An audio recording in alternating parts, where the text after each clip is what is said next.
Hi, everyone. Thanks for joining. I'm Lisa Schwartz with Berkeley Lab, and welcome to our webinar, which is a Western resilience training specifically focused on wildfires. Next slide. All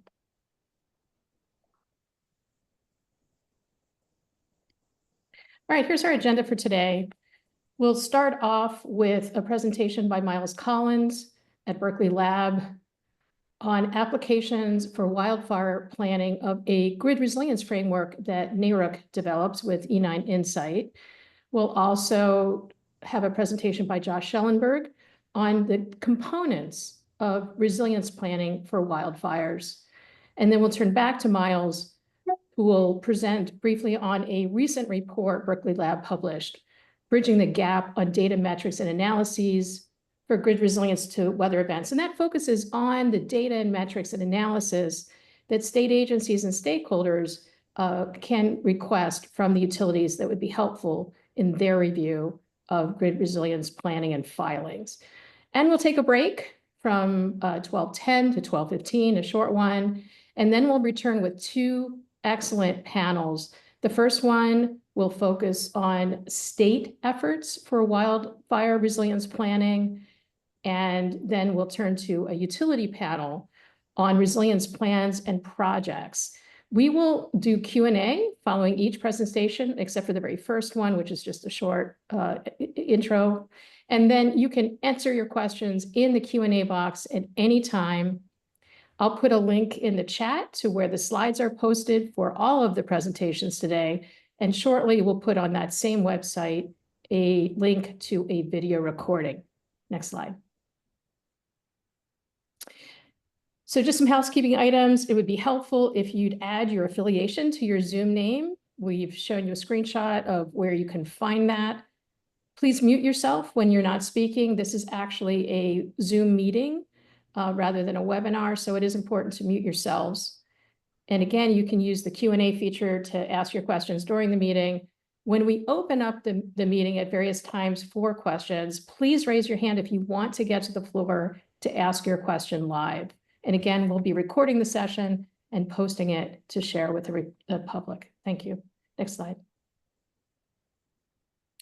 We just wanted to share a few resources and announcements. First, this is the first of 3 regional trainings on grid resilience planning this year. And we will turn to the Eastern region on June 16th with another webinar training. There, the threat will focus on severe storms and hurricanes and associated high winds and flooding. We also will host a training in the Midwest, the date and threat focus to be determined, likely to include freezes and associated issues for long duration weather events. I also want to tell folks about an in-person training that we're conducting with our partners, NARUC and NASIO, on integrated distribution system planning. The focus is on low growth and local resources, and the last training that's available this year is in Denver next month. You can register, and I'll put that link in the chat box as well. There are travel stipends available for state public utility commissions, state energy offices, and state utility consumer offices that might need it. I also wanted to call your attention to some slides and video recordings for prior trainings, and also our website at Berkeley Lab for all of our reliability and resilience research. Miles?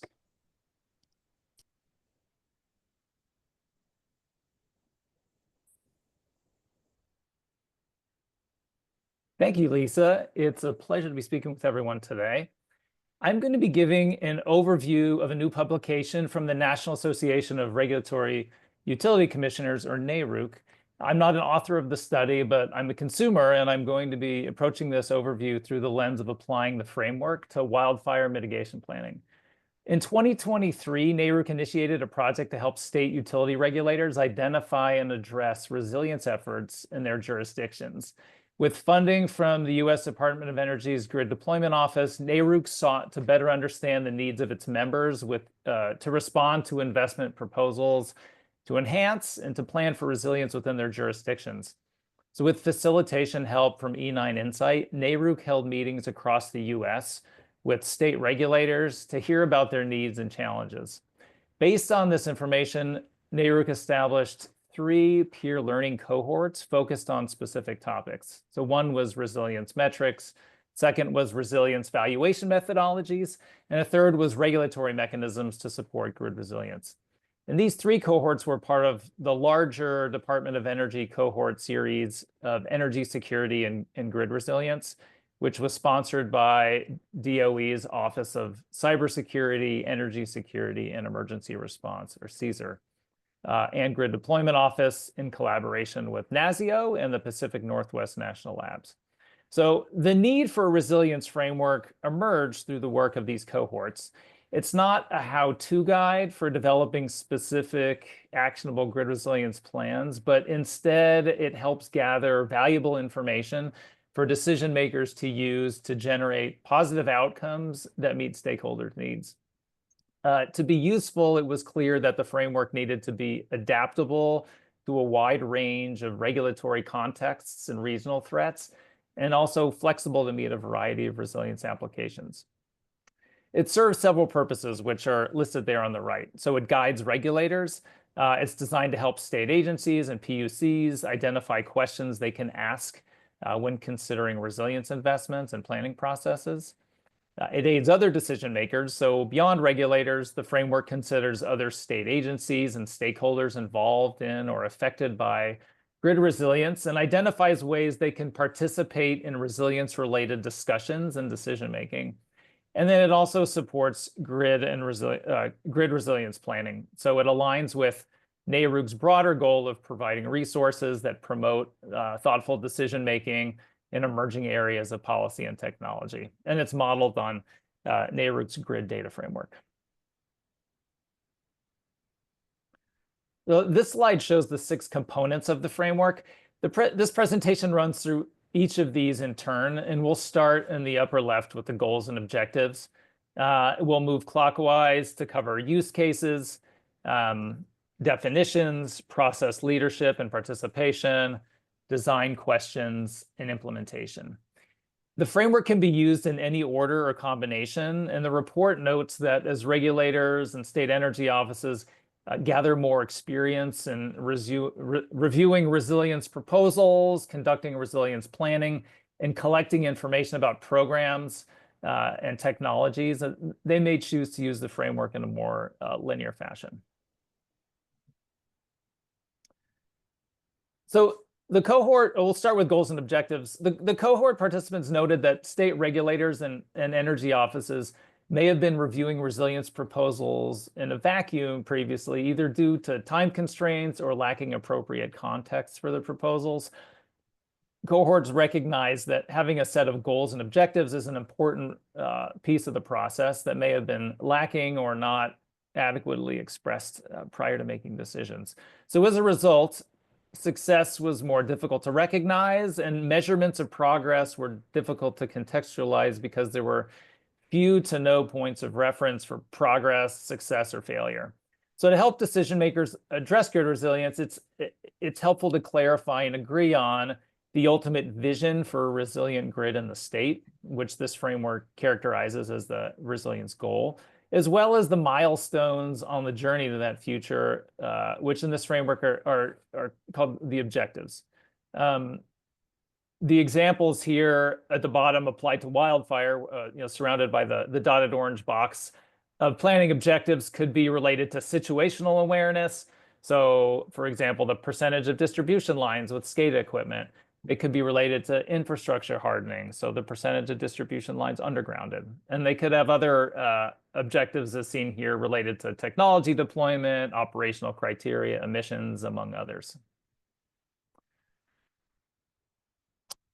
Cohort participants noted that the inclusion of use cases and example scenarios in this framework would help them apply these concepts to their jurisdictions and specific circumstances.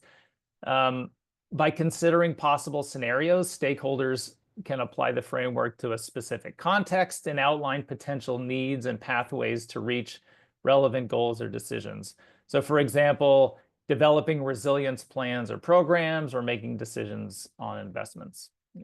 Examples related to wildfire would be policy implementation. So developing regulations to implement wildfire planning legislation. Could be long-term planning, so using resilience valuation methodologies to make planning decisions. And the other examples here are listed below related to, let's say, grants for community solutions, utility investments, or utility programs. The process of developing resilience programs or conducting planning for resilience can benefit from establishing a set of shared definitions for resilience terminology early in the process. So, the electric system's changing, the way we use it is changing. The need to educate new stakeholder groups and communities highlights the importance and value of a common set of terms and definitions. This framework provides some definitions as starting points for discussion. So, for example, one potential definition for resilience is in the blue box here on the left and can be used or adapted as needed. There are examples here on the right, again, that would be applied to wildfire. So resilience solution categories.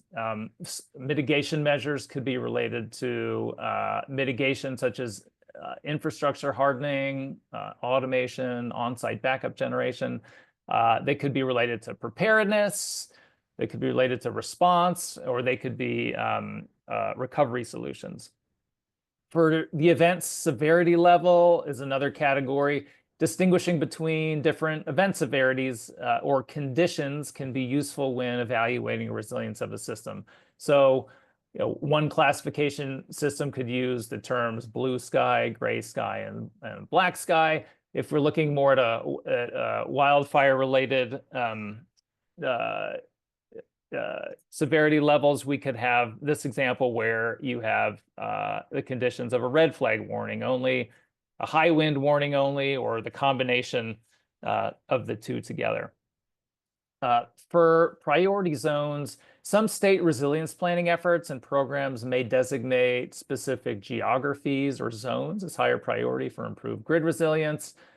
Some examples of these could include disadvantaged communities, high fire threat districts, or high impact areas.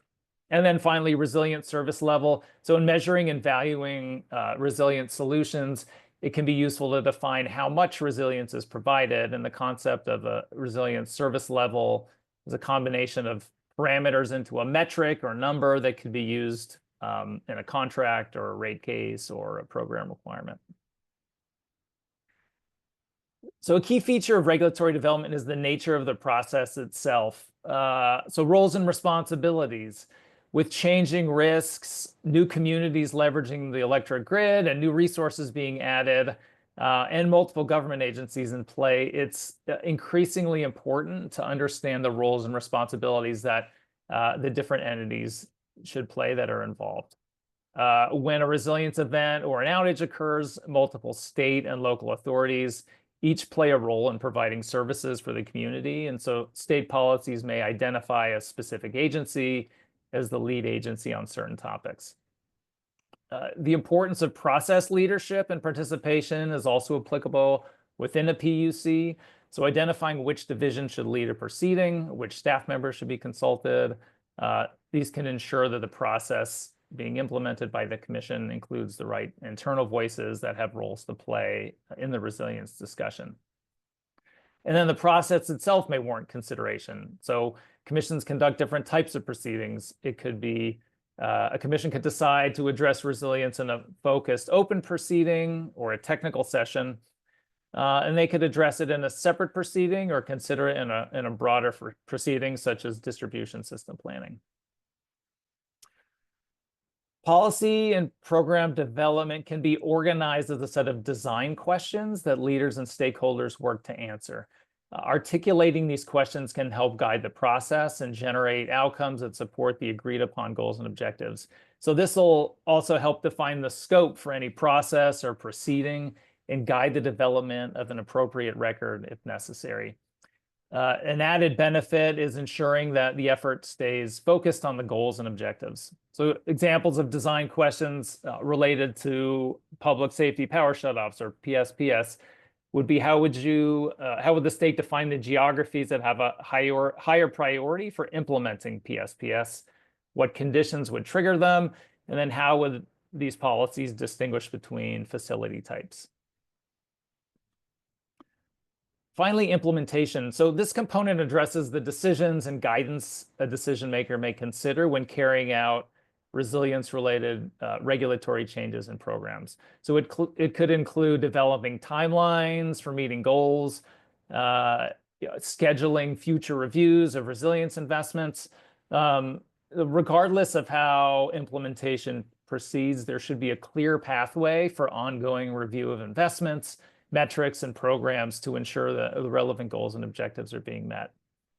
I mentioned earlier that this framework is designed so that users would apply the components in any order, but that being said, proceeding to implement solutions will generally come at least after some of the actions described in the preceding slides have occurred.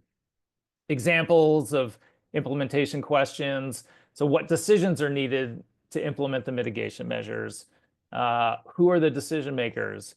What data needs to be collected? How is it going to be collected? And then what actions and processes are required by state agencies? And as a few examples. So this is my last slide. And to summarize, the resilience framework is intended for use by regulators and other stakeholders to help identify resilience outcomes and develop strategies, goals, and objectives for achieving them. It's not intended as a prescriptive how-to guide, but just as one tool among many within the broader landscape of resilience resources. The framework provides the structure, flexibility, and adaptability to support current and future efforts. And I'll leave you with a summary of considerations here to keep in mind when applying the framework. So 3 considerations: what's the environment in which you're operating, as the framework can be adaptable? What are the needs of your state agency, utilities, and customers? So what needs have been expressed? And then the intention. So why is resilience being addressed, and what do you want to get out of the framework? And I'll note that the report includes applications and further considerations from each of the cohorts that I mentioned. And that concludes my presentation. With that, I will pass this over to Josh Schellenberg, who's a Berkeley Lab affiliate. Josh, let me load your presentation. Josh will be discussing components of resilience planning.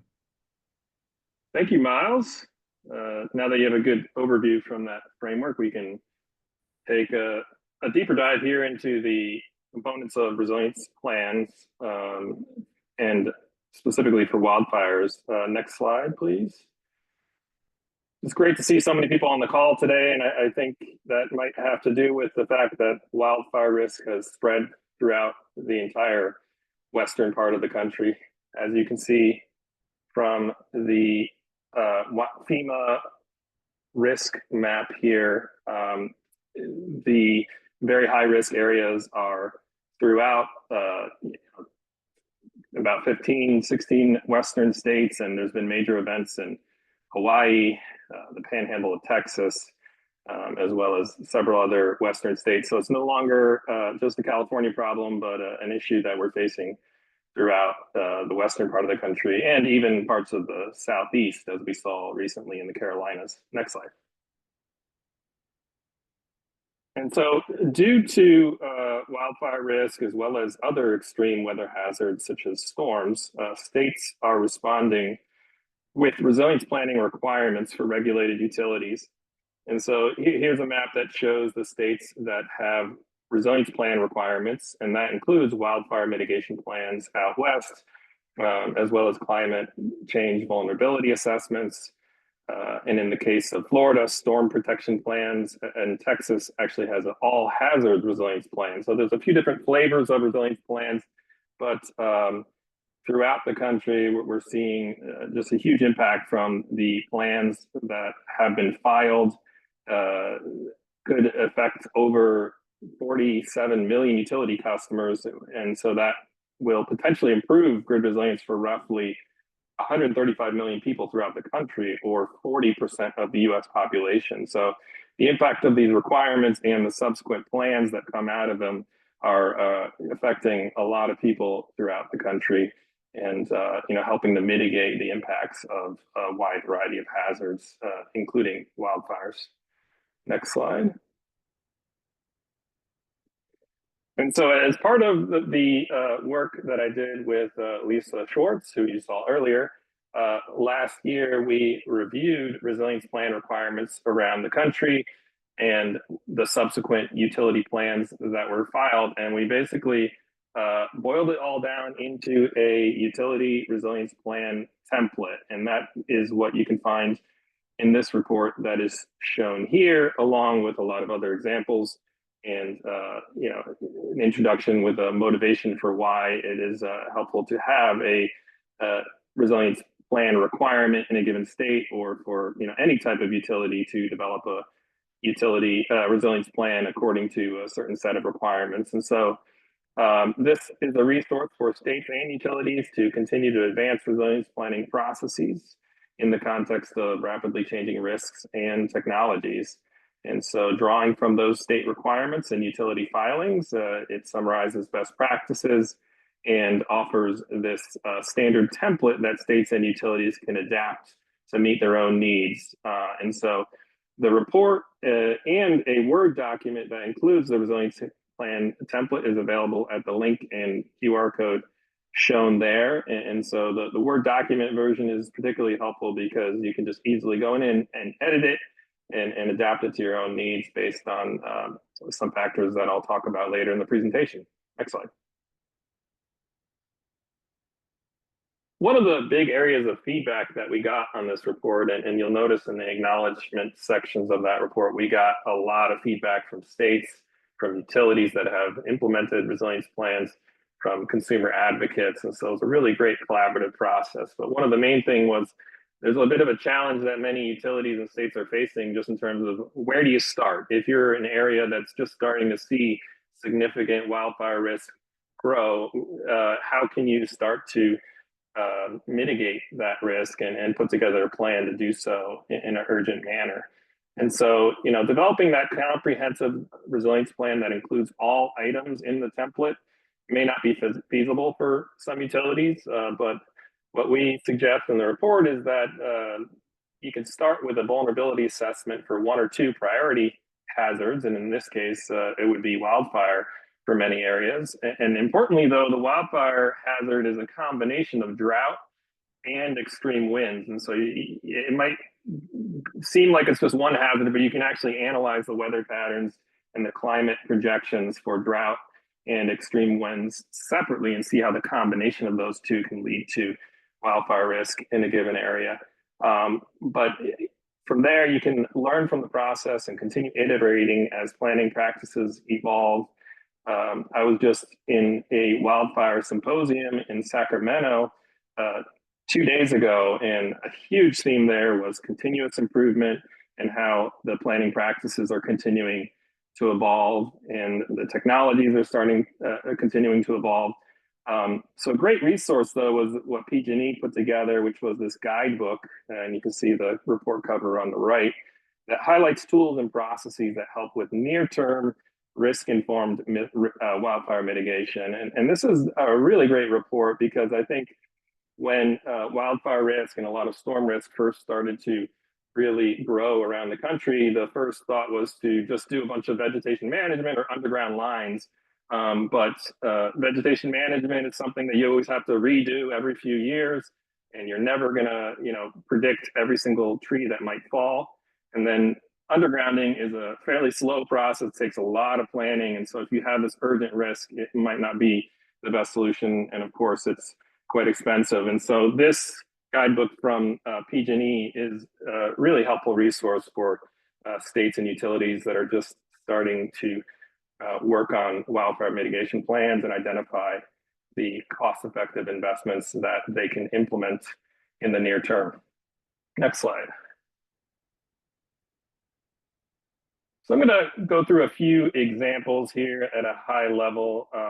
So next slide, we have an example resilience plan from Encore, and Encore spans nearly the entire width of Texas, and it's a large utility. And as I mentioned before, Texas has a requirement for all hazards resilience plans. And so you can see here that for a utility that's experiencing a wide range of hazards, including storms and wildfire, it leads to a significant amount of investment. And you can see the wildfire mitigation measures that are highlighted there, including risk modeling. So just having a good risk model in place and awareness of where you have that combination of drought and extreme winds, and then other hardening measures, as well as fire safe devices on the system that can trip the power line and shut it off if there is a potential for a line to cause a spark.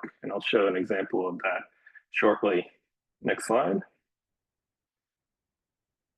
So this is that example. When it comes to this study of PG&E data by UC Berkeley, it is just really incredible finding that the deployment of fast trip settings on high hazard days is by far the most cost-effective ignition reduction measure. And that's a direct quote from the study. And this was a really helpful side-by-side comparison of advanced vegetation management, fast trip settings, and undergrounding.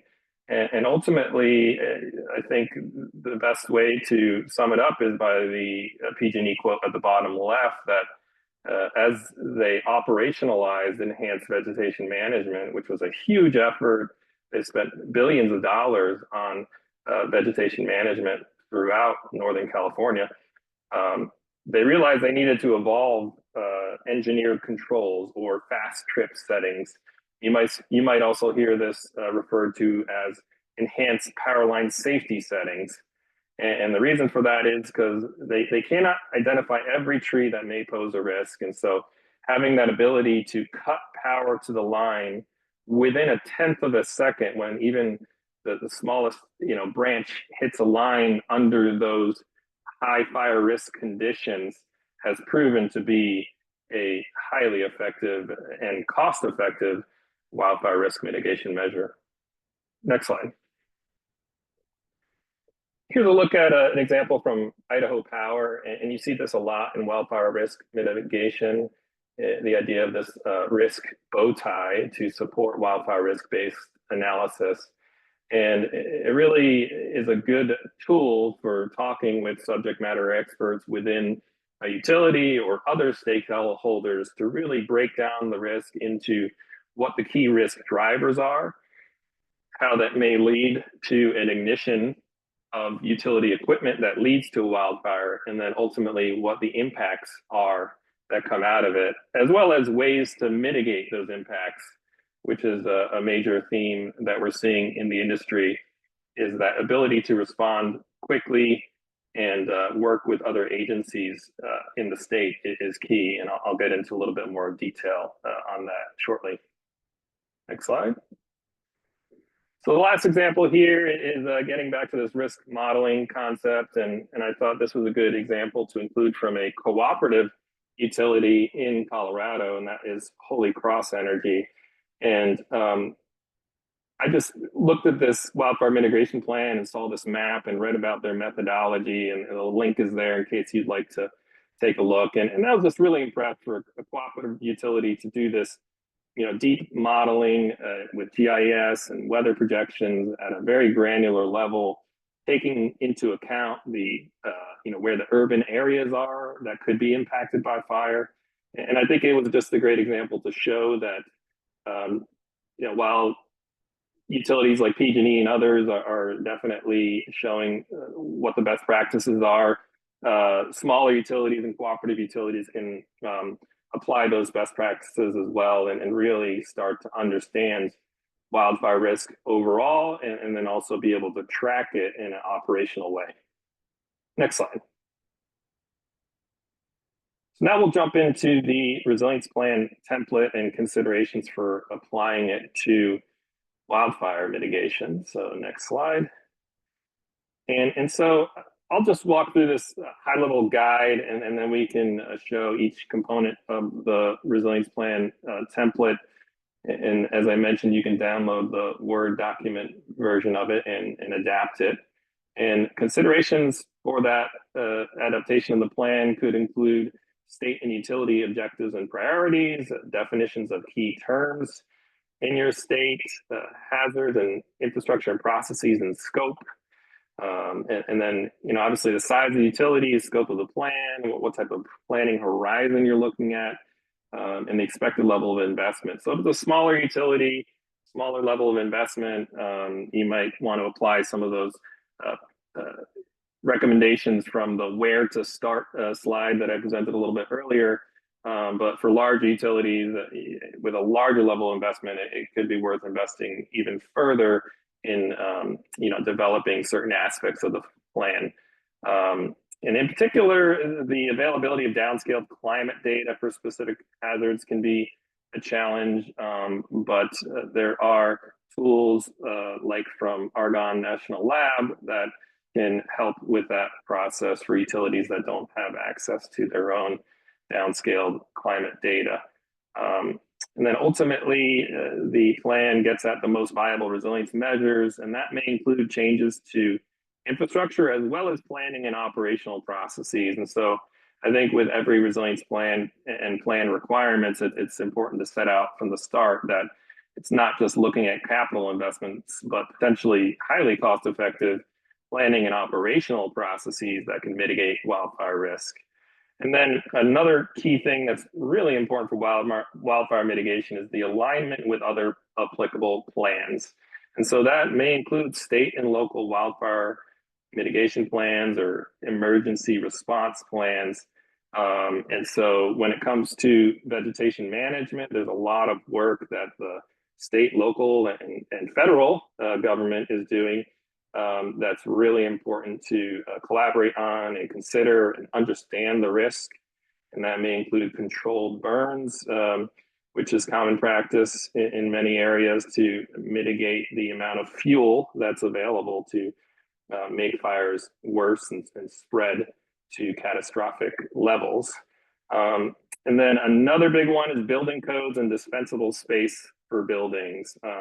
This is something that particularly after the recent fires in Southern California is coming into focus yet again of local governments, state governments needing to be more aggressive with ensuring that homes and other structures have enough dispensable space around the buildings to ensure that the fires don't turn into these urban conflagrations that we've seen recently, because that's when the property damage and the insurance claims can become particularly catastrophic and affect everybody that pays any sort of insurance premium, because the cost goes up for everyone else when one of these fires occurs.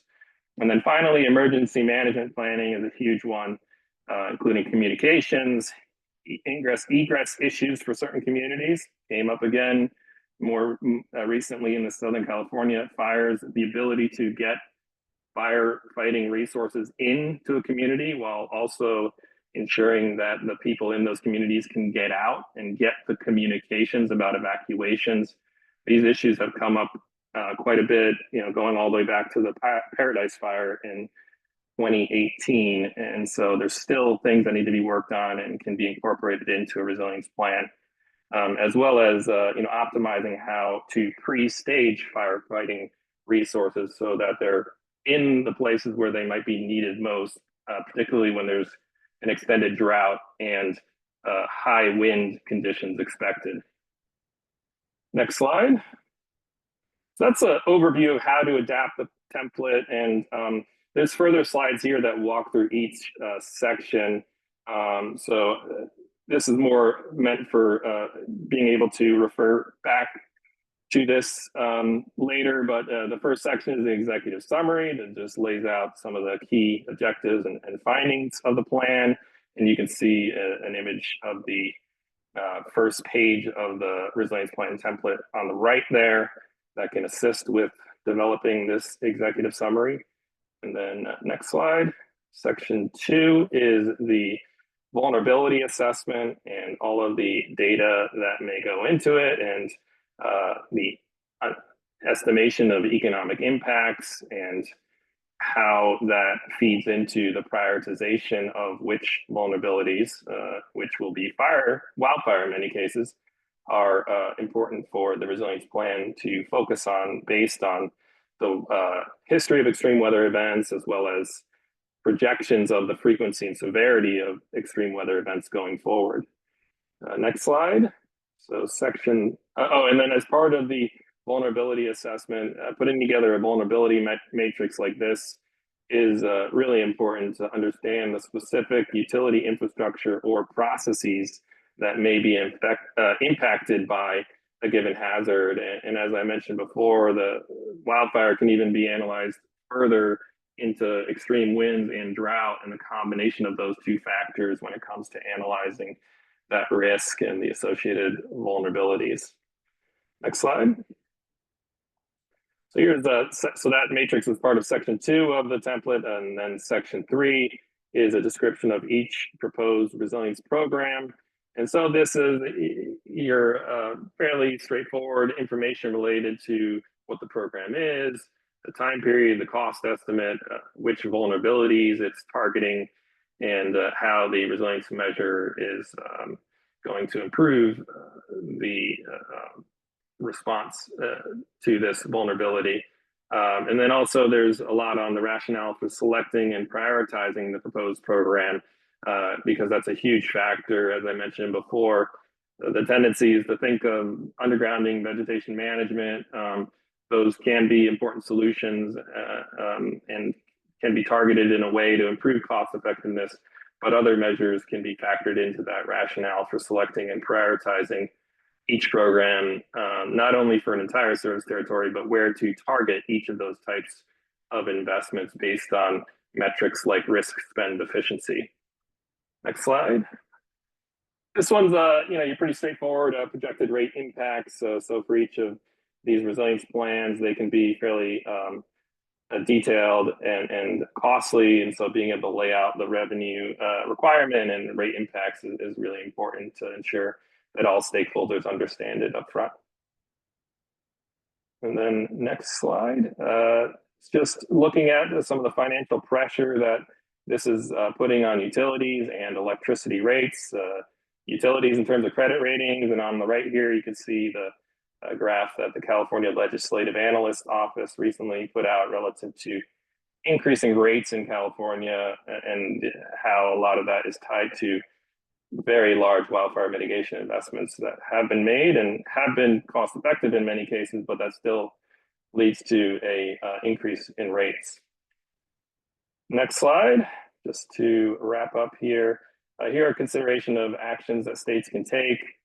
So you could consider applying the Berkeley Lab template for utility resilience plans to facilitate development of plan requirements or refining existing plan requirements, assist with review of filed plans, and just reduce the overall burden of review by using a standardized format across regulated utilities. And then PUCs and state energy offices can both support wildfire risk mitigation measures, including utilities, tools, and processes that help with near-term risk-informed wildfire mitigation. So you can see the PG&E guidebook for those types of examples. And then also consider coordination of state and local investments related to building codes, defensible space, and emergency management, as I highlighted before. So that's it. Thanks for having me as part of this. And yeah, I guess we're going to have a couple questions, or what do you think, Miles? Yeah, we're right at the time when the next segment would start. But if there's, I don't see any questions in the chat, but maybe if we could do one question if someone had one here. Otherwise, we can move forward.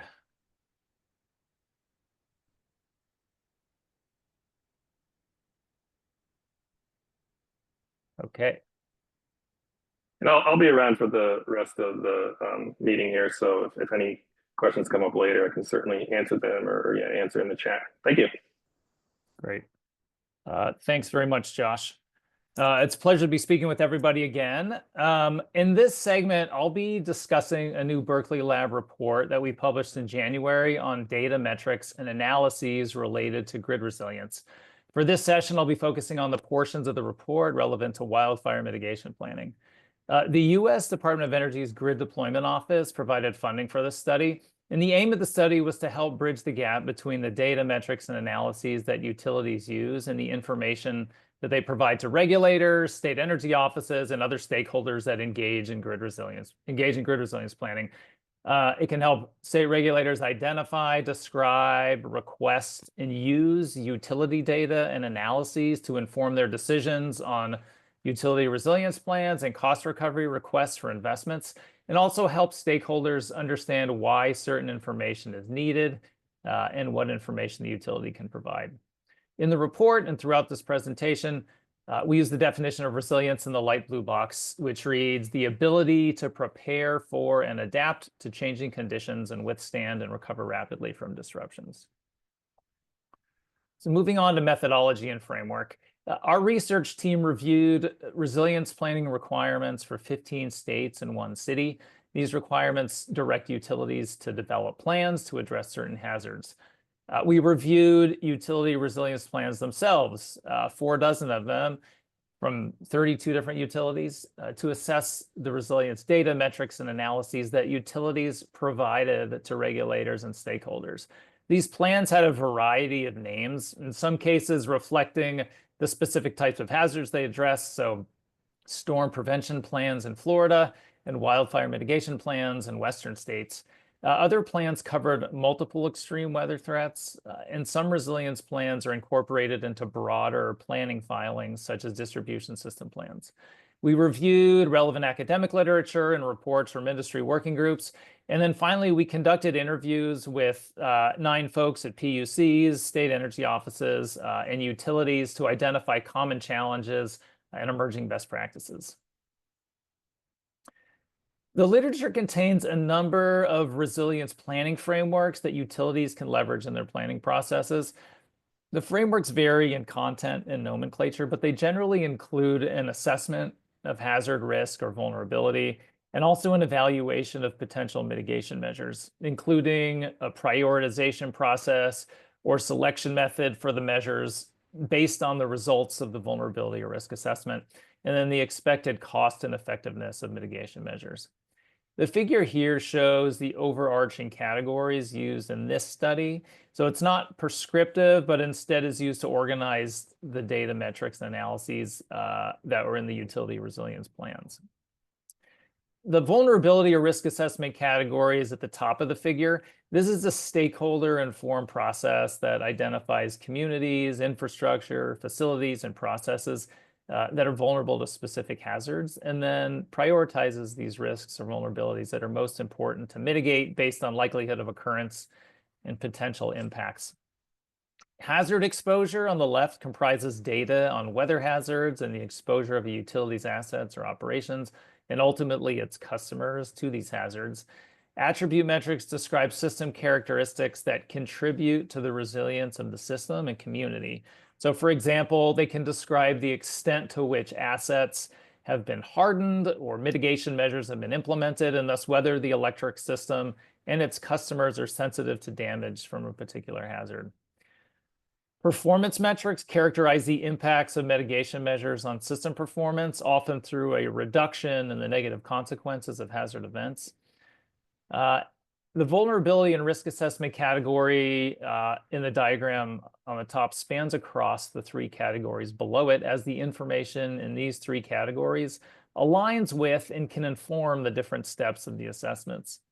In the last category on the right, evaluation and prioritization analyses cover methodologies that utilities employ to assess and prioritize measures for implementation.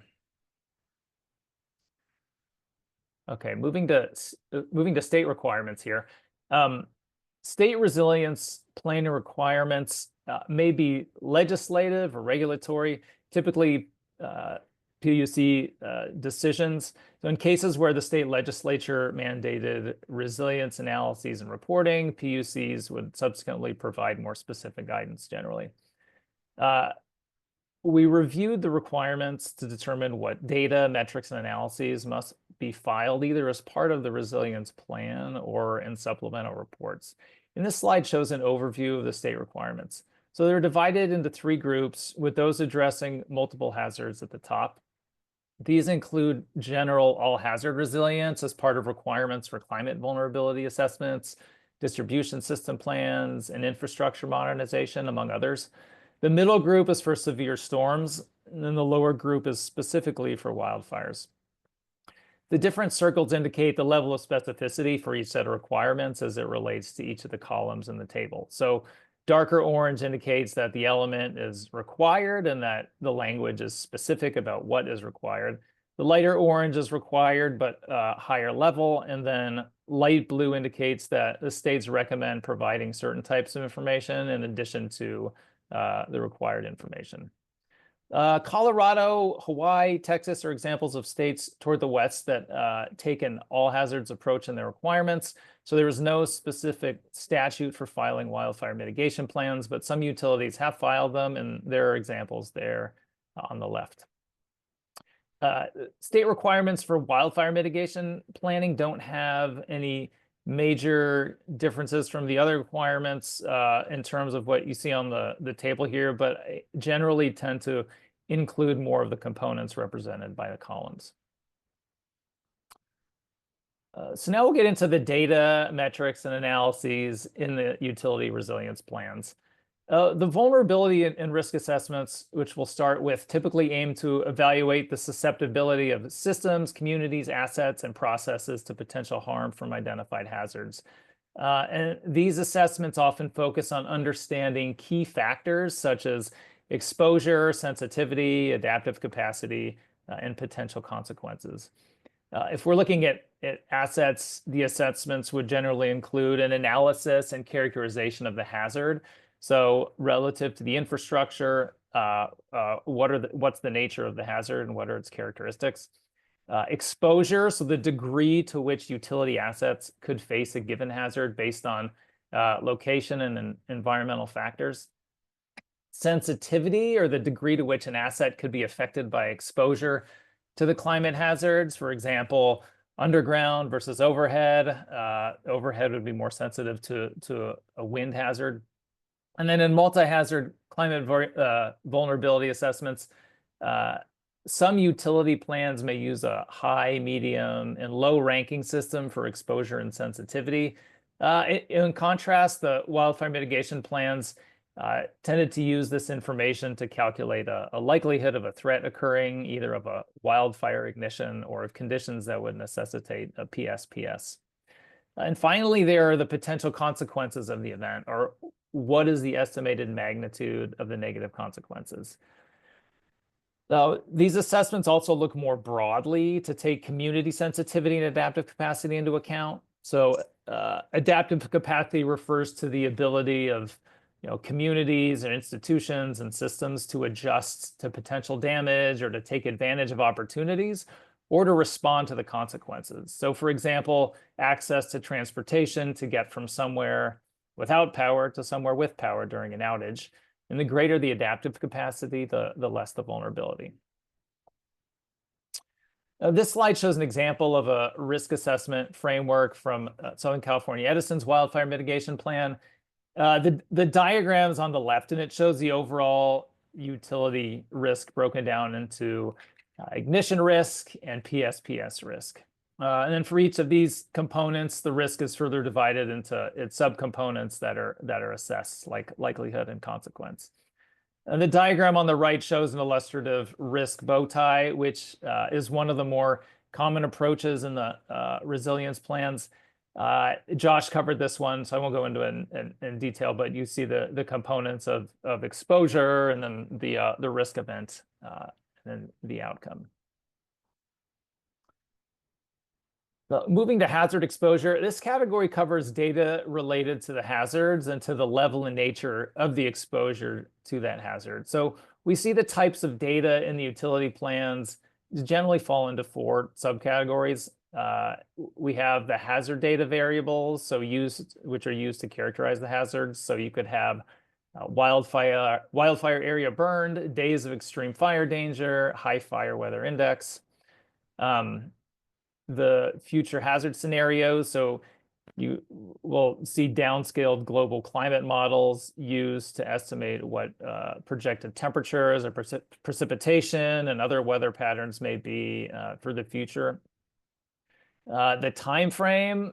So in looking at the planning time frame, wildfire mitigation plans compared to other resilience plans tend to be on the shorter end. So the 3-year time frame as opposed to the longer time frames. And then data sources. So where are utilities getting the data to perform the analyses? And this is all information that utilities use and can share with stakeholders during the planning process.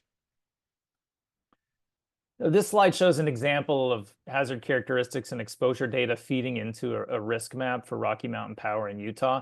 So the top flow chart shows the inputs and modeling process for developing the risk map. And the table lists the inputs that feed into that first box on the left. So you see in the first 4 rows, we have the characteristics of the hazard. So data on topography, fuel, climatology, and historic fire weather days. And then the bottom 2 rows reflect more of the data elements related to exposure. So it's structure density and asset location. And then the map on the right shows the output of the modeling exercise and includes the fire high consequence areas in orange and the rest of the service territory in blue. Moving on to the next category of attribute metrics. So these are characteristics that contribute to or describe the resilience of the system and community. They align with a specific definition of resilience that's used in the framework. So for this report, they would describe the ability of the system or community to anticipate a hazard, withstand the hazard, adapt to the hazard impacts, and recover from the hazard to a normal operating state. These components are generally referred to as the phases of resilience, and utilities that carefully track attribute metrics can connect these characteristics with specific performance metrics. So this table shows the types of attribute metrics described in the utility resilience plans for each of the 4 resilience phases. It's worth noting that we saw in the literature and resilience plans a number of different definitions of resilience and phases of resilience. So in general, the concepts are similar, and states and utilities can use what makes sense for them, and we see that in the plans. So in this case, anticipate metrics would describe the likelihood or characteristics of potential impacts caused by a hazard. So what's the potential for hazards to damage assets, or in the case of wildfire, also for assets to damage surroundings. They can also describe the ability of the system to track and identify hazards, such as through more robust weather forecasting and monitoring systems. We have the withstand attribute metrics, which describe the system's capacity to avoid being affected by a hazard, and these would include the asset condition, ratings, or hardening status. On the adapt side, in this case, this would refer to the ability of the grid to respond to asset damage, or of the community to change behavior to minimize impacts to customers. So it can reflect system redundancy, the number of backup systems, or resources that are in place to ensure that critical functions continue during a disruption. And then recover metrics describe the ability of the utility to return to normal operation after hazard events. Moving to performance metrics, these metrics describe the effectiveness of investments by quantifying the extent to which they have or have not reduced the negative impacts of hazard events. Utility resilience measures seek to avoid some or all of the negative impacts that would have occurred without the measures, and they measure the progress towards achieving these resilience objectives.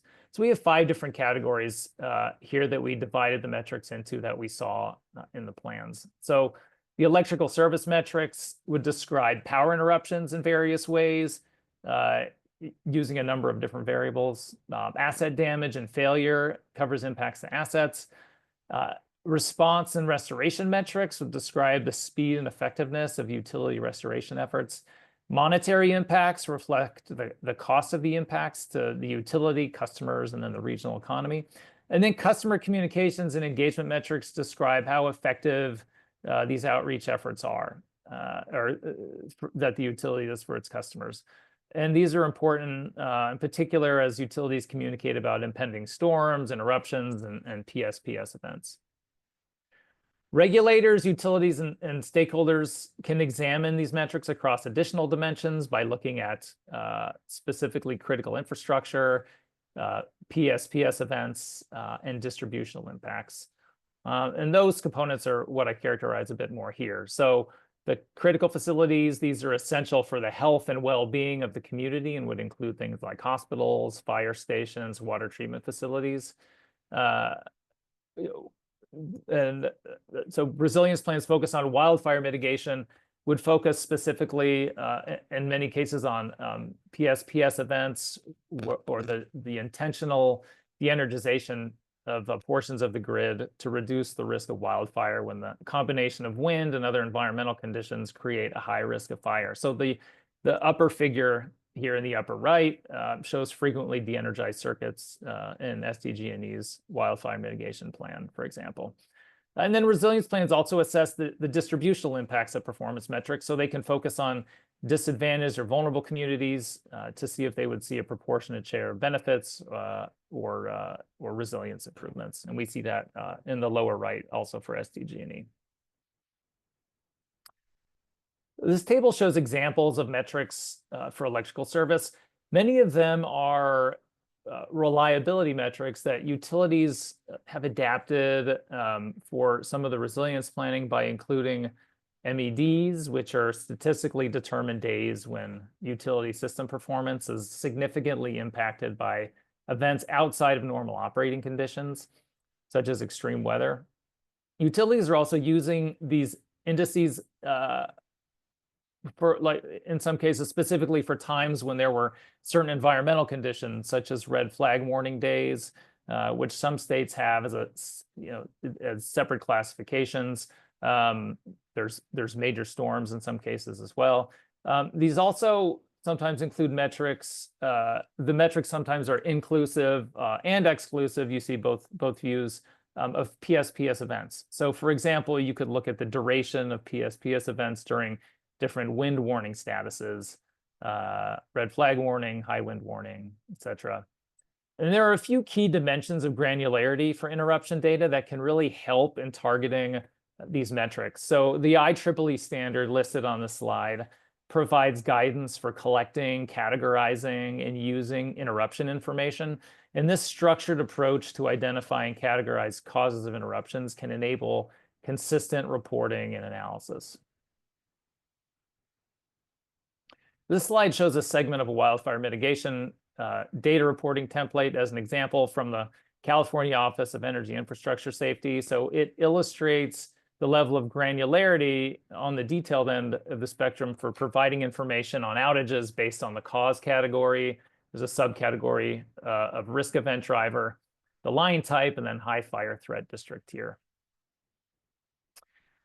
This slide shows the next two categories of performance metrics, which is the asset damage or failure and response and recovery. I won't spend a lot of time on this slide, but there are a number of metrics that are relevant for wildfire mitigation. And this slide has a few examples, in particular, the two highlighted metrics, which are tracked in wildfire mitigation plans of wires down events and ignition events. So monetary impact measures, the three categories here, utility costs, which could be capital or operations and maintenance or O&M. It covers the impacts of damage from events as well as operations and maintenance costs from restoration activities. The second subcategory here is customer interruption costs. So these are costs incurred by customers experiencing a power interruption. The one way of estimating these is with a tool that Berkeley Lab actually has called the ICE calculator. It's used by a number of utilities across the US, which aggregates customer interruption cost studies that have been conducted across the country and provides estimates of costs for interruptions shorter than 24 hours. And I do want to highlight this category because these customer interruption costs can represent the costs incurred to mitigate wildfire risk through PSPS events. Utilities generally provide some advance warning for PSPS events, which can reduce the costs borne by customers compared to unplanned outages. which is what the table there on the right shows. And then, Berkeley Lab's updated ice calculator, which is coming soon, will have the capability to estimate the impact of advanced warning. And finally, for widespread long duration interruptions lasting more than 24 hours, we start seeing spillover effects and adaptive behavior, so it's more complicated to estimate with surveys. For these types of interruptions, we can use macroeconomic models. And one example of this type of model is a prototype power outage economics tool, or POET, which is developed and piloted by Berkeley Lab and its partners. It uses a hybrid approach with customer surveys and macroeconomic modeling to generate the metrics in the table here that focus more on the economy-wide impacts.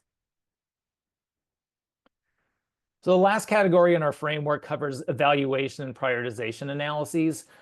It includes ex post analyses, which compare the performance of the electric grid before and after implementing resilience measures. So in an ideal ex post analysis, researchers would be able to control for various factors like weather, wind that could impact system performance in order to isolate the impact of the mitigation measure. This can prove challenging for severe weather events, but we see more and more utilities that are aiming to do it. Ex ante analyses are forward-looking and estimate what the impacts would be from implementing mitigation measures, and they often leverage information learned from ex post analyses to predict future performance. And then prioritization analyses, these include various methods for determining which measures to implement and how to prioritize them within the budget constraints. There's a few different methods for prioritizing. You can have benefit cost analysis, multi-criteria assessment.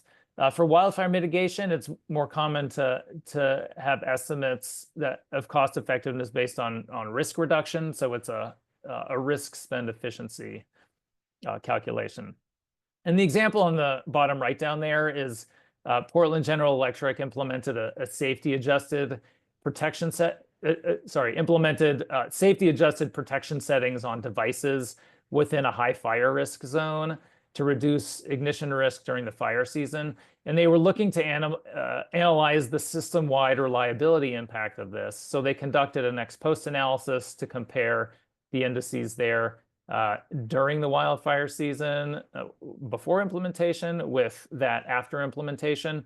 So they found slightly longer interruptions during extreme weather days, but a negligible impact on the overall reliability indices. So these are the kinds of checks that utilities can do looking backwards at these mitigation measures. Okay, so key findings and emerging best practices from the report. So this slide lists a number of findings from the report for the set of all the resilience plans. So planning is difficult and presents a number of challenges. Severe weather events are infrequent and hard to predict. Effects are experienced unevenly across the territory, and measures are expensive but may never be put to the test by an event. It presents challenges for utilities, regulators, and stakeholders, but they're taking steps to address them. In particular, they're looking outside of traditional reliability metrics to try and capture the complexity of resilient systems.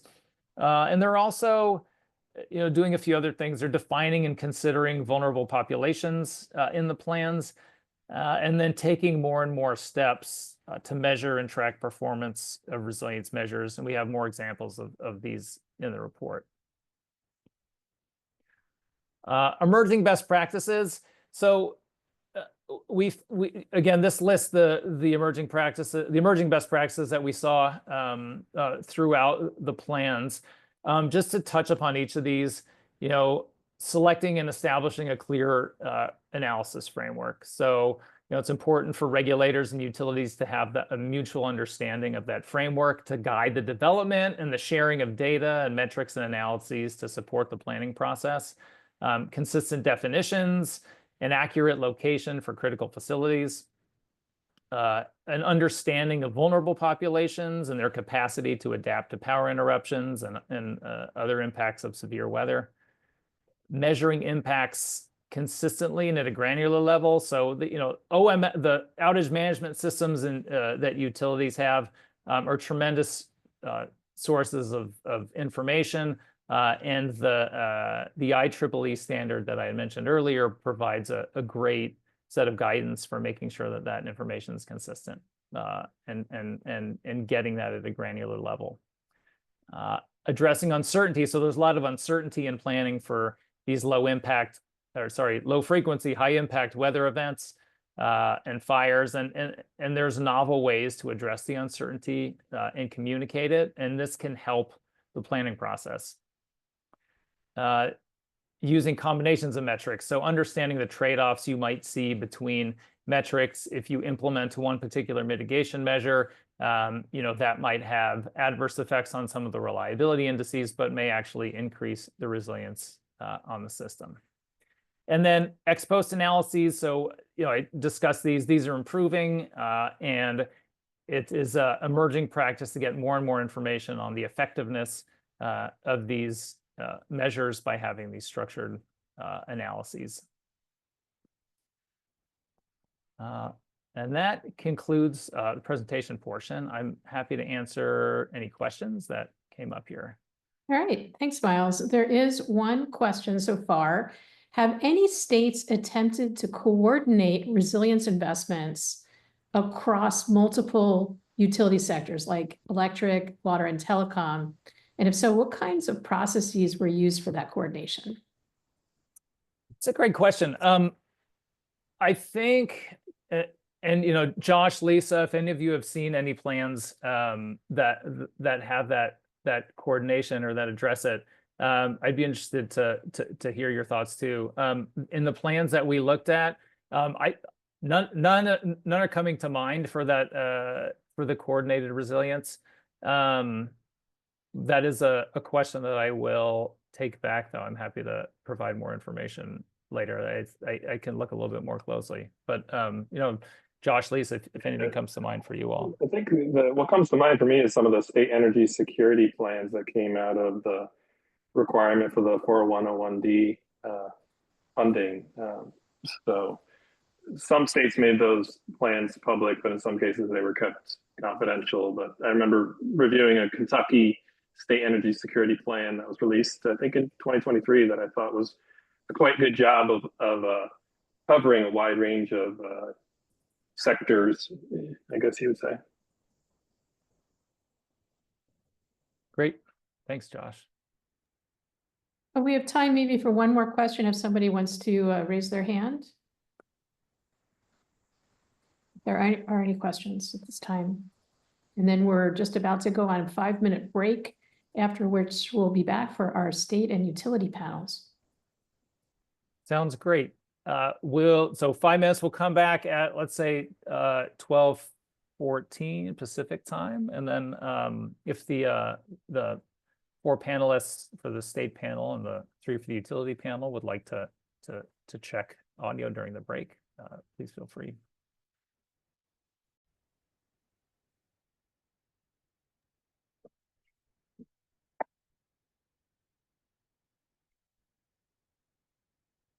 Hi, everyone. Welcome back. We're here with a panel of state public utility commissions and state energy offices focused on wildfire resilience planning for the grid. The panelists will share their state goals and strategies and the requirements that have been promulgated by the states, impacts and learnings. So first up is Heidi Caswell. She is administrator of the Utility Safety, Reliability and Security Division at the Oregon Public Utility Commission. And then we'll have John Parks. He's a Grid Resilience Program Manager at the Colorado Energy Office. Then Brett Shearer, who is Deputy Director of Regulatory Services at the Washington Utilities and Transportation Commission. And finally, Susie Rose, a Program Manager in the Electrical Safety Policy Division at the California Office of Energy Infrastructure Safety. They'll each present briefly, and then I'll moderate a panel discussion, and you'll have the opportunity to ask questions. So please enter your questions in the Q&A box, or if you want to ask your question live, you can raise your hand in the reactions at the bottom of the screen to get to the floor during the Q&A time. So let's start with Heidi. Good afternoon, and thanks for the opportunity to share some of the journey that Oregon's been on with its wildfire mitigation measures. On the next slide, and there was my intro slide. So now the real meat starts here, and I'll try to go through this relatively quickly, but I wanted to be sure that there was complete information. So hopefully if you want to dig back into it later, you've got the references there. From an Oregon perspective, the history around the kind of emerging awareness was happening at a state level toward the end of the 2010s, so 2017, 2018. And what that resulted in was a couple of different activities focused on establishing some kind of collective wisdom around policy. And it resulted first in an executive order that was developing or that focused on a wildfire council report and establishing some best practices, followed by an executive order which outlined the importance of a risk-informed prioritization process. Shortly after that, we experienced the September 2020 Labor Day fires, where it really called people quickly to action. A month prior to those fires, however, there were temporary rules that were beginning to be developed that were really focused on public safety power shutoff communications, recognizing that there was a changing operational environment. After the fires, there was more focus on the broader bill that was a broad spectrum bill, and it focused in one area on utility wildfire risk and the requirement for administrative rules that prescribed the requirements for both investor-owned utilities and consumer-owned utilities in our state, electric utilities, that is. We have 3 large IOUs and 38 consumer-owned utilities, all of whom had to have their eyes on the ball, if you will, and make sure that we had some cohesive work there. And those rules that were established in and are in our administrative rules were the basis for that. And just recently, what we've really found an important addition to wildfire mitigation plans has been focused on creating the data structure in order to understand what decisions are being made and based on what information. So that's the last little bit of kind of the most recent evolution. In terms of the next slide, the actions and our response, in the executive order, there is a requirement for the PUC to periodically hold workshops that are focused on establishing both rules, but also practice and awareness of best practices, so that the community can learn more about how strategies might benefit their readiness for wildfire in their wildfire plans or in affecting any kind of wildfire mitigation operation or reconstruction. We were required to develop wildfire mitigation rules that were specific to investor-owned utilities, but we also had to integrate consumer-owned utility wildfire mitigation plans into that statewide process. We broadly recognize that public safety power shutoffs were a high probability. We saw that very quickly in that 2020 timeframe, and we needed to establish kind of a support matrix so that there was an alignment between the public safety partner communities as well as then the utilities. And we also had an assignment that was focused on making sure that when the investor-owned utilities invested money prudently, that it would be recovered timely. So those were all elements of Senate Bill 762. In terms of the next slide, the rules that exist, they were adopted into Oregon Administrative Rules 860-300 and 860-24, which is safety. It requires that plans are filed with annual updates, and this is for the investor-owned utilities. All operators, electric operators, whether COUs or IOUs, have to determine their high fire risk zones.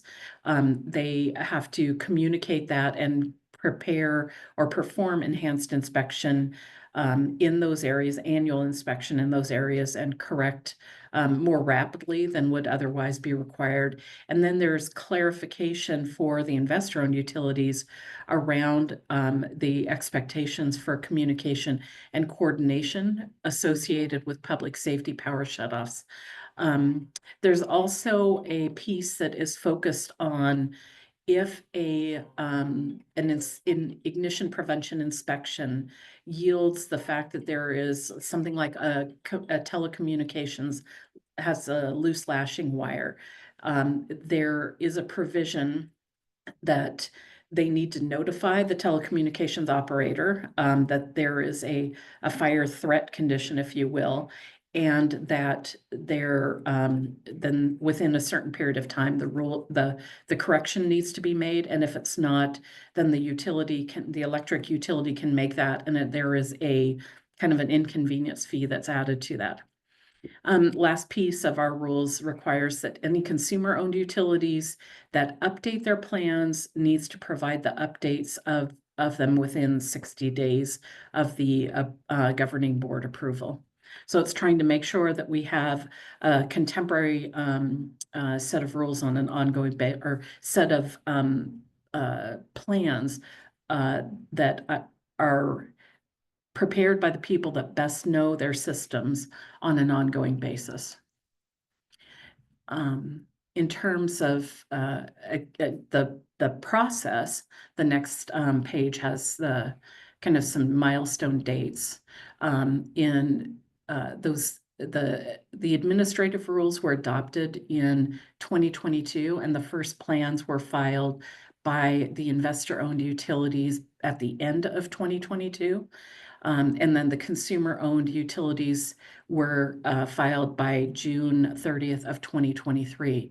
In 2023, 2024, and 2025, the IOUs have continued to file those annual updates. And again, we're focused on the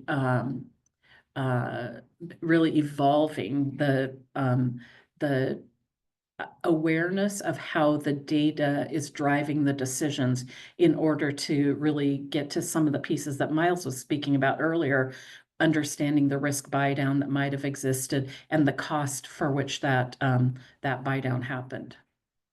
And that's the end piece of it. On the next slide, the biggest or one of the biggest challenges I guess we've had is the operational strategies that the utilities have had to I guess evolve to, and that the first one that was very challenging to work through with public safety partners and with utilities was the use of public safety power shutoffs. There was a lot of initial response that said, this is not our problem, it's the utilities' problem, and why should our community be affected by it? Hopefully, as we've had these conversations, it's become more of a we problem, and we are working together.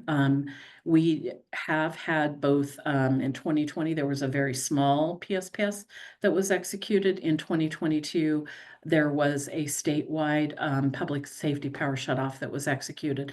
And what we really needed to recognize is that it is an ongoing conversation. It requires coordination and collaboration. We've had to work to do some model messaging that was the outcome of that 2022 event, realizing that each utility might have had different language for how they called kind of the imminent nature of the public safety power shutoff. In areas where there wasn't one designated, people were surprised, so there was learning there. And we have tried to make all of this information readily available to everyone. So my apologies for all the links in the presentation, but those here's and survey, etc., do link to content on our wildfire webpage, where we're really trying to make sure that people are, you know, if they weren't on the journey with us before, they're on the journey with us now and have access to that information.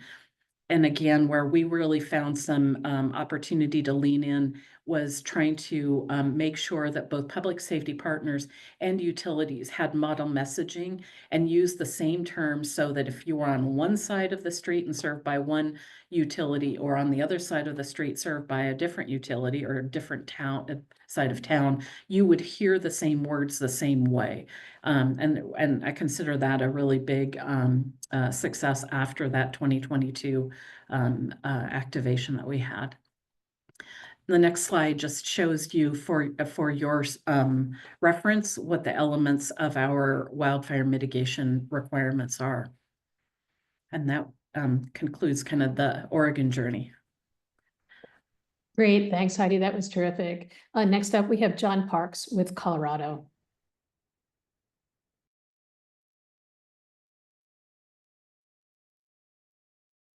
Great, thank you.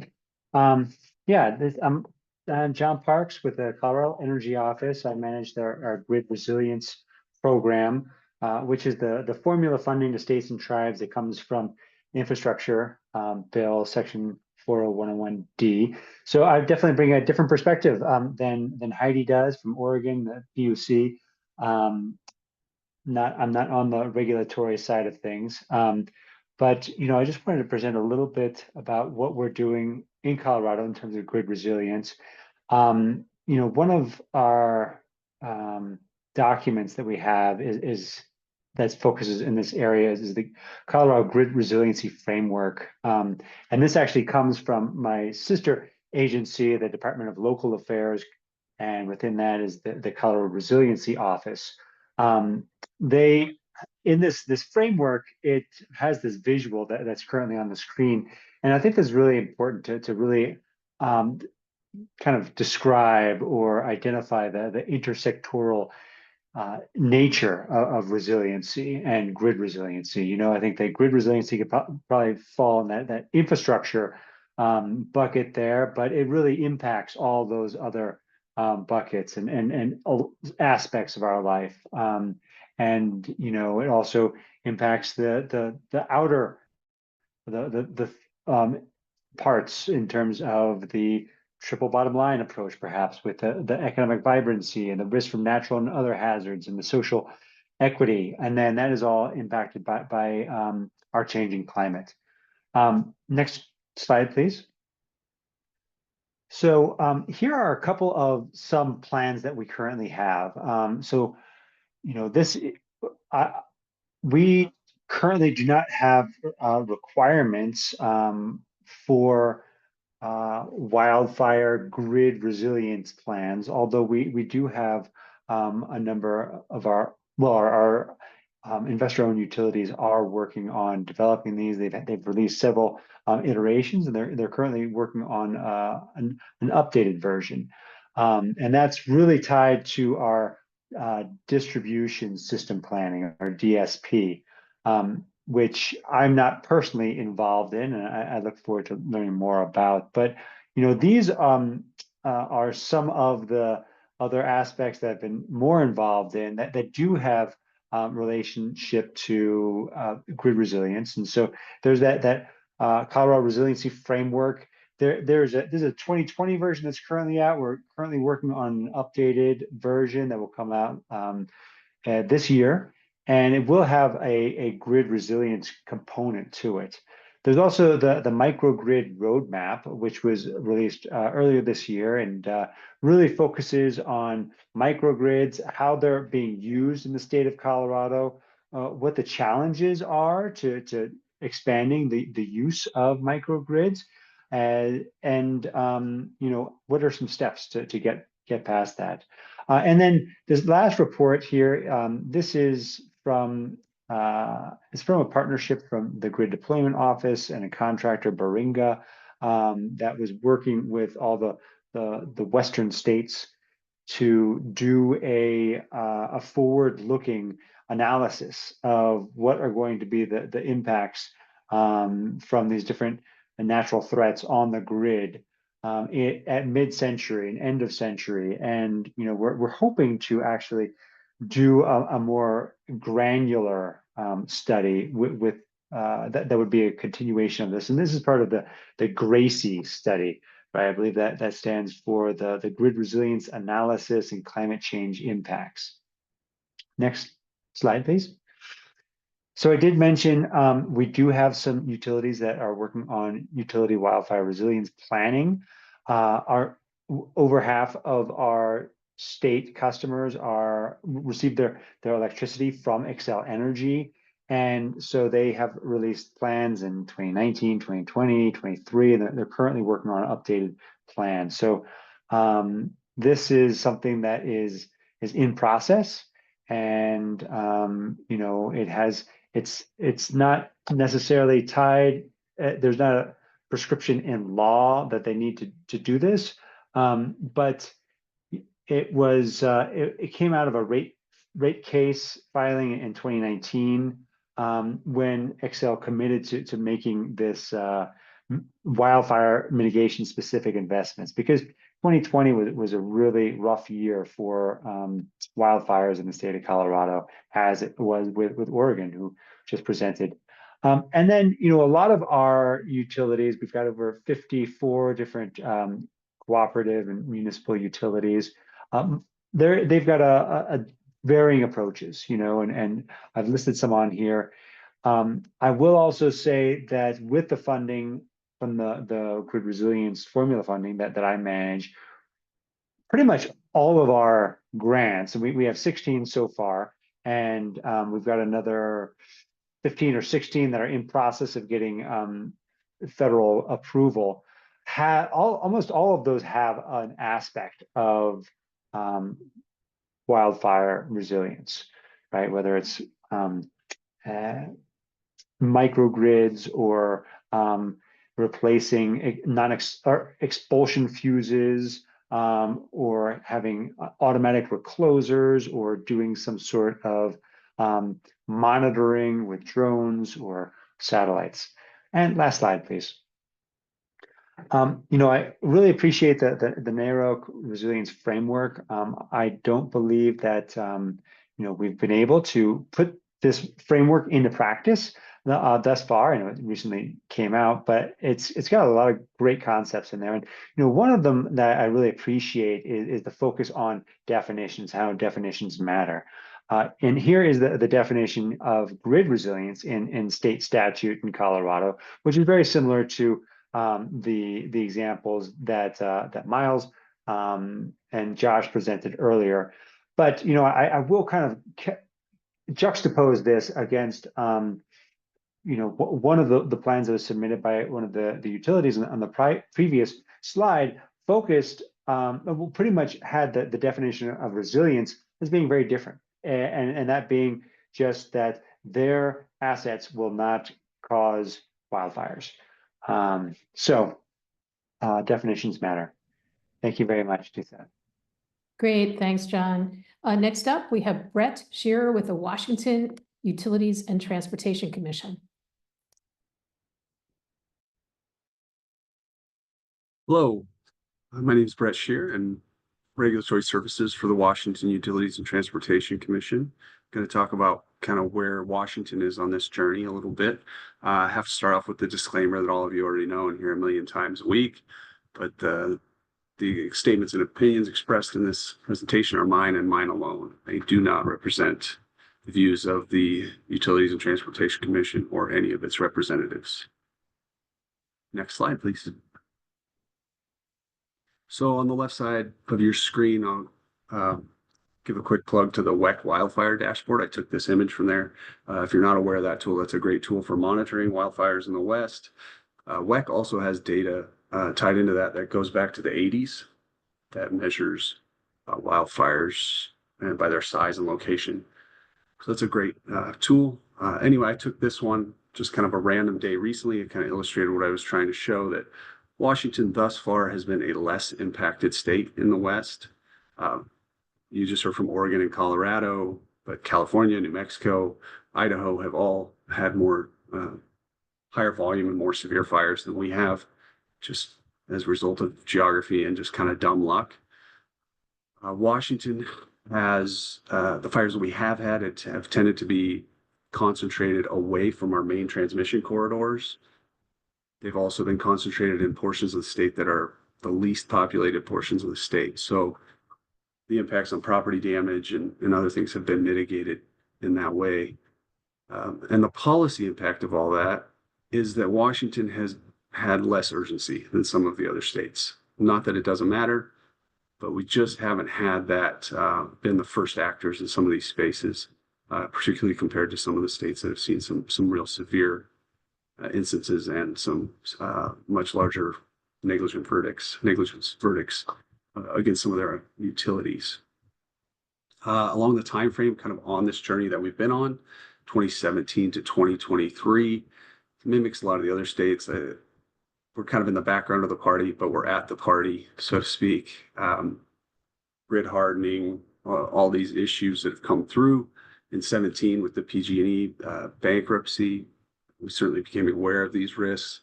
And by 2023, with Maui, wildfires, and Warren Buffett's kind of notice to everybody in the industry in his annual letter, Washington's right there with everybody else. What do we do? How do we price these risks? How much should it cost?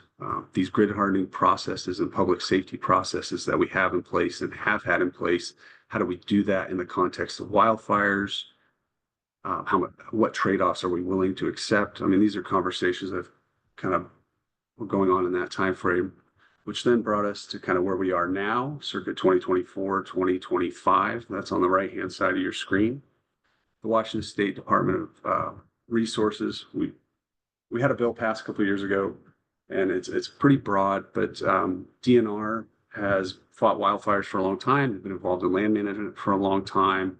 The state required DNR to come up with these utility mitigation plans, what it should look like, what has to be included, that sort of thing.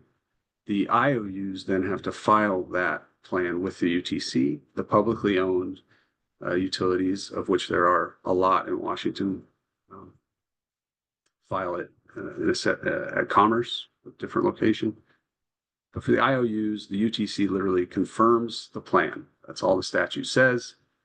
And in practice, that means the utility says, yes, they filed one, or the commission says, yes, the utility has filed that. And yes, it includes all the items on the checklist that the Department of Resources created in that step one on your screen. In practice, everyone's still really scared of negligence liability. Everybody's cautious. So the practical result is we have a lot of high-level principle-based documents going right now, and the responsibility for what actually to do and how to respond in certain scenarios has fallen with the utilities, on the utilities. And the utilities, as you can imagine, are not super content with that current status. So next slide, please. So that's kind of led us to where we are now, early 2025. In the immediate to short term, wildfire funding, securitization of potential liability through secured debt, through tariff-backed assets. Those are some things that seem to be the compromise priority right now with what we have in our legislature these days. And the proposed legislation also requires the UTC to approve those plans in the future, wildfire mitigation plans. The acknowledgement that's a mistake on my part. It's actually approved. And what that actually includes is a little difficult to say because the commission doesn't have the authority to write what goes into the plans. We don't actually write or co-author the plans or have a process, and we don't have teams of electrical engineers or civil engineers out walking transmission lines and auditing these plans. So everyone's kind of up in the air on that. In the medium to long term, everybody's still dealing with this issue of larger negligence liability. The utilities have prioritized some type of negligence carve out, whether that's a statutory carve out or a cap or some other process by which they can achieve that. I've also heard and read about certain utilities looking into some state agency, whether it's the Commission or the Department of Natural Resources or some other agency, developing an independent team of engineers and inspectors to kind of audit, inspect all these things to kind of show demonstrably that these systems are being prudently managed. Where that goes, again, I don't know. I don't think anybody does. Similar to the other states, there's no silver bullet solution. It's going to be an iterative process, and we're all going to kind of learn as we go. Great, thanks, Brett. Finally, to wrap up, we'll bring on Susie Rose with California Office of Energy Infrastructure Safety. Hi, everyone. Good afternoon. Thanks for allowing me to join this panel. If you can advance to the next slide. So I'm in a little different position than most of the other speakers. We are kind of a small sliver of resilience, very specifically focused on wildfire mitigation, wildfire risk. We were Office of Energy Infrastructure Safety, that we call Energy Safety for short, was created by the California legislature in response to the tragic utility-caused wildfires of 2017 and 2018. So the bill establishing our existence was passed in 2019. 2019. We started out as the Wildfire Safety Division as a part of the California Public Utilities Commission in January 2020, and then we became, and this was a part of the legislature, plan. We became our own separate office, the Office of Energy Infrastructure Safety, in July of 2021. So still a fairly new state department. Then we had the Underground Facilities State Excavation Board join us in January of 2022.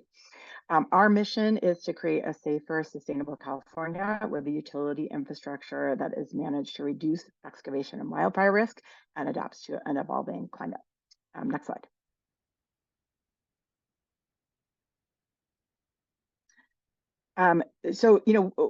We think that the regulatory framework that created us was fairly innovative.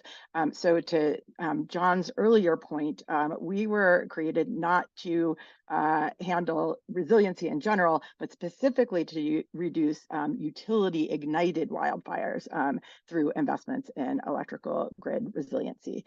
So the framework that created us had a number of key elements.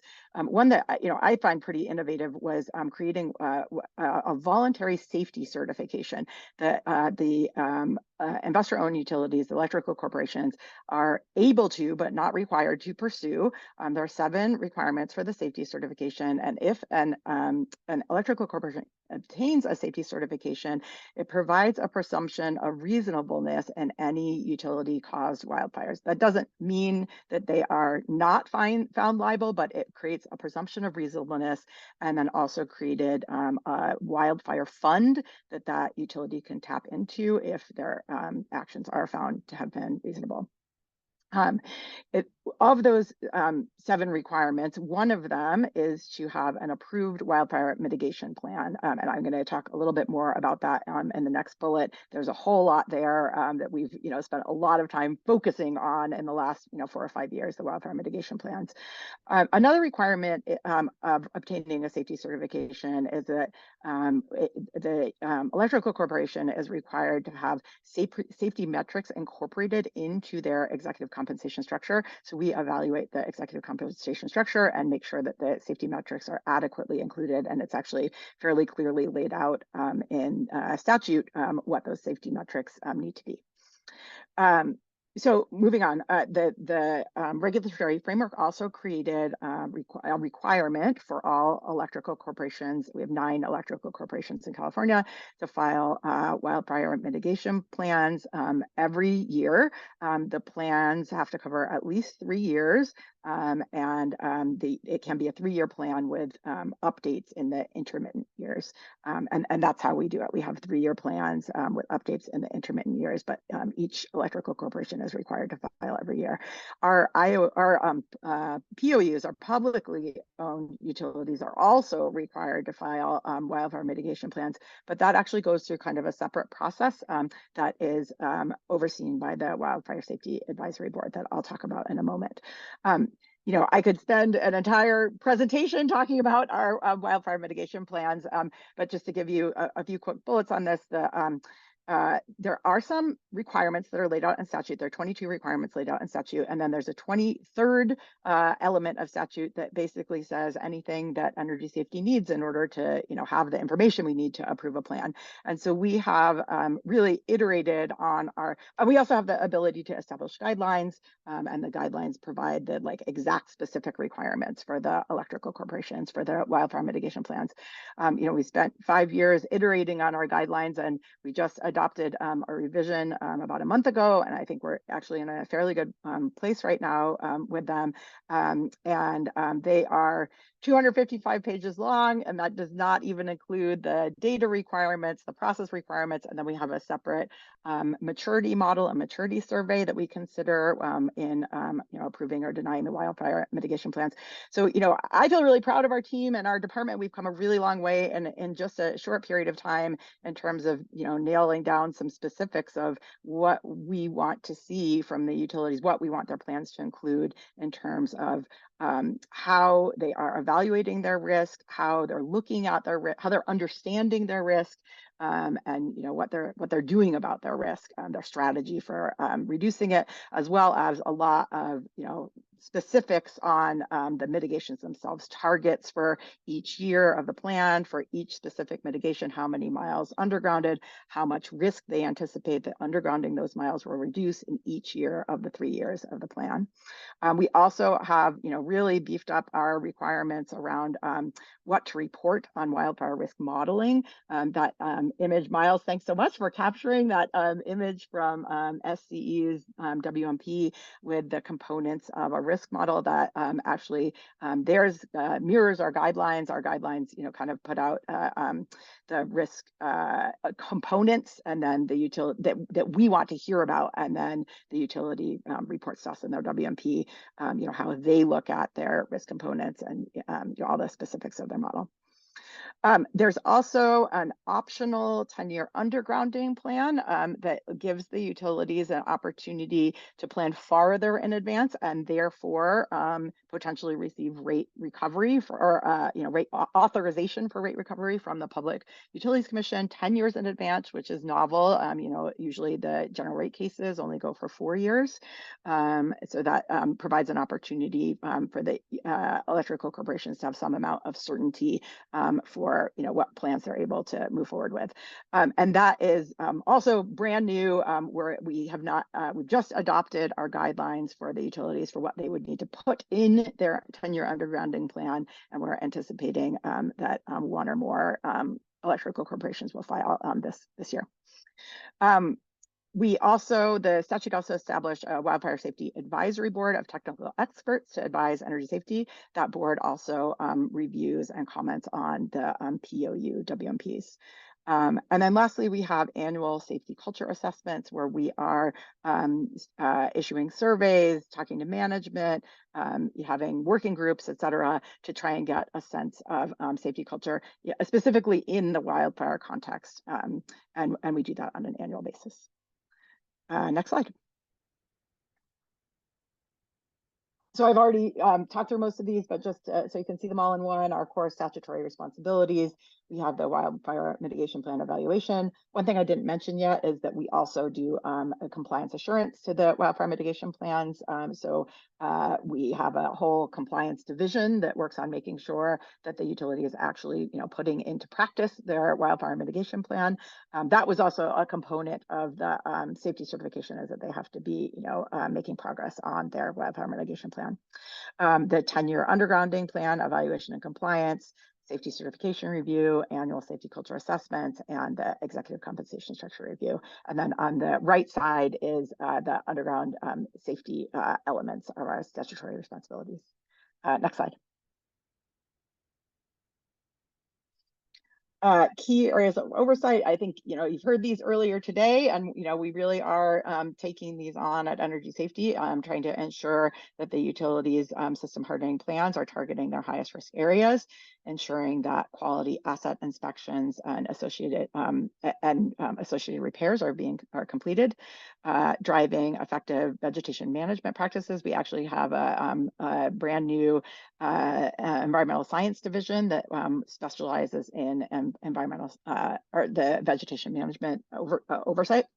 And then reducing impacts and use of public safety power shutoffs. We are wanting the utilities to view public safety power shutoffs as kind of an interim measure until they get to their, their ultimate plan that would make very slim and only emergency use of public safety power shutoffs. But while they are implementing their their plans, it takes a while to for example, underground lines, that we understand that there'll be more use of public safety power shutoffs, but we're looking for them to have plans to reduce that.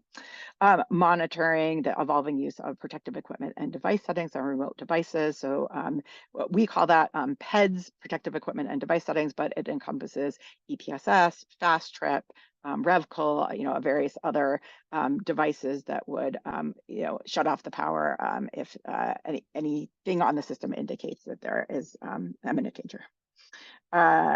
Next slide.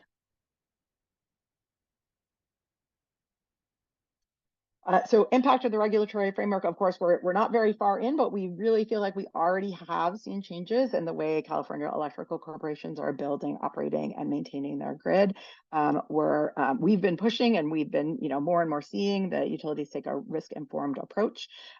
We have established performance metrics to measure their progress, and then we also ask them, do you have additional performance metrics that you use to measure your own progress? And we look at those in our annual reports on compliance, how they're doing on those performance metrics. And those are, I think Miles already showed some of those as well, wires down, et cetera. We have the regulatory framework effectively created some incentives for safety focus, both for the executives and for the organization as a whole. And then forward-looking progress. One thing that I haven't talked about yet is, we're really knowing that, the utilities are not very far into having these wildfire mitigation plans. When we, approve their plan, approve or deny, but thus far it's been approved, their plans, we also include areas of continued improvement. So we say, this is a good plan, go for it, enact it, but also in the next 3 years, or sometimes even just a year timeframe, we want you to work on maturing in these specific areas, and they'll be specific to each utility. And then lastly here, I mentioned before the compliance oversight. We have field inspections that identify and direct corrective action on defects. And that's my presentation. Thank you. Great. Thanks so much, Susie. We have questions. I have questions. I want to start out with a couple questions going back to Heidi's presentation. Heidi, in Oregon, how does the annual review of the wildfire mitigation plan updates work with all the utilities filing at the same time? Yeah, you point to an interesting phenomenon. It's a challenging time frame for them and for us. So our need for information in order to really provide a solid product to the commissioners for their approval it consumes a fair amount of effort. It also, every utility is at a different place. So in terms of their evolution, so we have tried to be consistent with the set of questions that we're asking. So everybody is asking the same ones. What we really have had to lean into over the last year and a half is being more structured with the data that produces that kind of that judgment, if you will. And hopefully as we work through that with the utilities, we can become a bit more we can help them understand the data that we're looking at. So maybe that will help them look at that data more specifically, more before they make decisions. We borrowed an awful lot of the content from California, and thanks for all the work that was done by the Wildfire Safety Division and OEIS in setting that up. And we'll continue to try to collaborate with them. But it's not fun to have it going concurrently, but I also think there's some benefit to that in that you get that consistency, and the hope would be that, you know, a high tide raises all boats, so we'll all get better as we continue to dig into those analyses. Okay, great. Stay with us for one more question and just a quick response here, I think. Does the state fire marshal play a role in Oregon PUC's wildfire safety rulemakings and review of the plans? So the PUC has an MOU with ODF and with OSFM, so Oregon Department of Forestry and Fire and Oregon State Fire Marshal. And where the intersection point actually happens at a higher level with Senate Bill 762, there was a requirement that there be a program advisory board that's convened. And so on a quarterly basis, content that's done at the PUC level, working with the utilities, rolls up into that superstructure, and it is directed by the executive director that focused on that. Great. This is a question for everybody in the panel, so if you could turn your cameras on and participate, if you have something to add, that'd be great. How do all these planning efforts across the states get integrated into the so-called normal utility planning that we've done for a long time, for the distribution system, transmission where it's relevant in your state, as well as rate recovery or cost recovery processes in like general rate cases? That's an easy one. Who would like to start? And Susie, if you want to turn on your camera too. Brett, can I start with you? Sure. I can speak to especially to the general rate processes. Right now it's coming in as one-offs. It's specific to each utility, and they're presenting costs and rationale and testimony supporting why they need recovery. It is a big topic. It's in the dollars are getting very large, just in 2024. In terms of integrated resource planning, it's kind of a similar story. There's not a uniform method. It's one-offs. We're dealing with it. That will become more and more uniform as we go through these iterative rounds of IRPs every other year in our state. John, how does it work in Colorado? Well, so I don't work on the regulatory side of things. So I think I would prefer to defer to the other folks in the call that are in that. I know that it's, you know, there's a lot of change, and it's a complex process, but I don't have a good answer for you. Okay, thanks. It's also kind of new, right? Heidi, with your regulatory hat. So you're asking a really great question, right? What is the intersection point? And I love the slides that John shared that kind of showed that continuum of how it all functions together. It's not there right now, obviously, because we have IRPs that have their cycle. We have DSPs that have their focus and kind of their creation happening. Wildfire mitigation plans that now have had a bit of a runway. And what we're trying to do with some work that we're working with utilities on is to try and get consistency in what the risk mitigation, risk quantification, mitigation, and valuation is. And the hope would be that that has some ability to transcend into other areas. And then in a sense, you know, maybe someday we look at something that's very similar to the national standard practice manual or something similar to that, where you can actually try to like puzzle piece these together. At least that would be my hope, but that's not where we are. So for us, what it means is that we have general rate cases, we have cost recovery requests. So whether it's an AAC, a request for and accounting a cost recovery or other things, those are done on a one-off basis, which you know, you were asking about the three company plans all at once. Oftentimes the rate cases can and cost recovery requests can also be concurrent, which can create some challenges. Thank you. Let's move on to another question. What methodologies or processes do utilities in your state use to determine if an area is so-called high risk for purposes of prioritizing mitigation efforts? Let's start with Susie.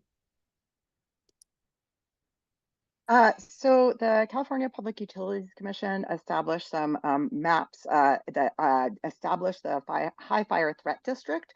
And in the WMPs, the utilities are required to report things, you know, related to the high fire threat district. They're also required to do their own assessment because I can't remember when the maps were last adopted, but it was a while back. And so, you know, and everything is, as we all know, changing so quickly. And so, you know, as a part of their WMPs, they're required to take a close look at their own service territory and, you know, state where they think they have high fire risk, even if it's not officially in a high fire threat district.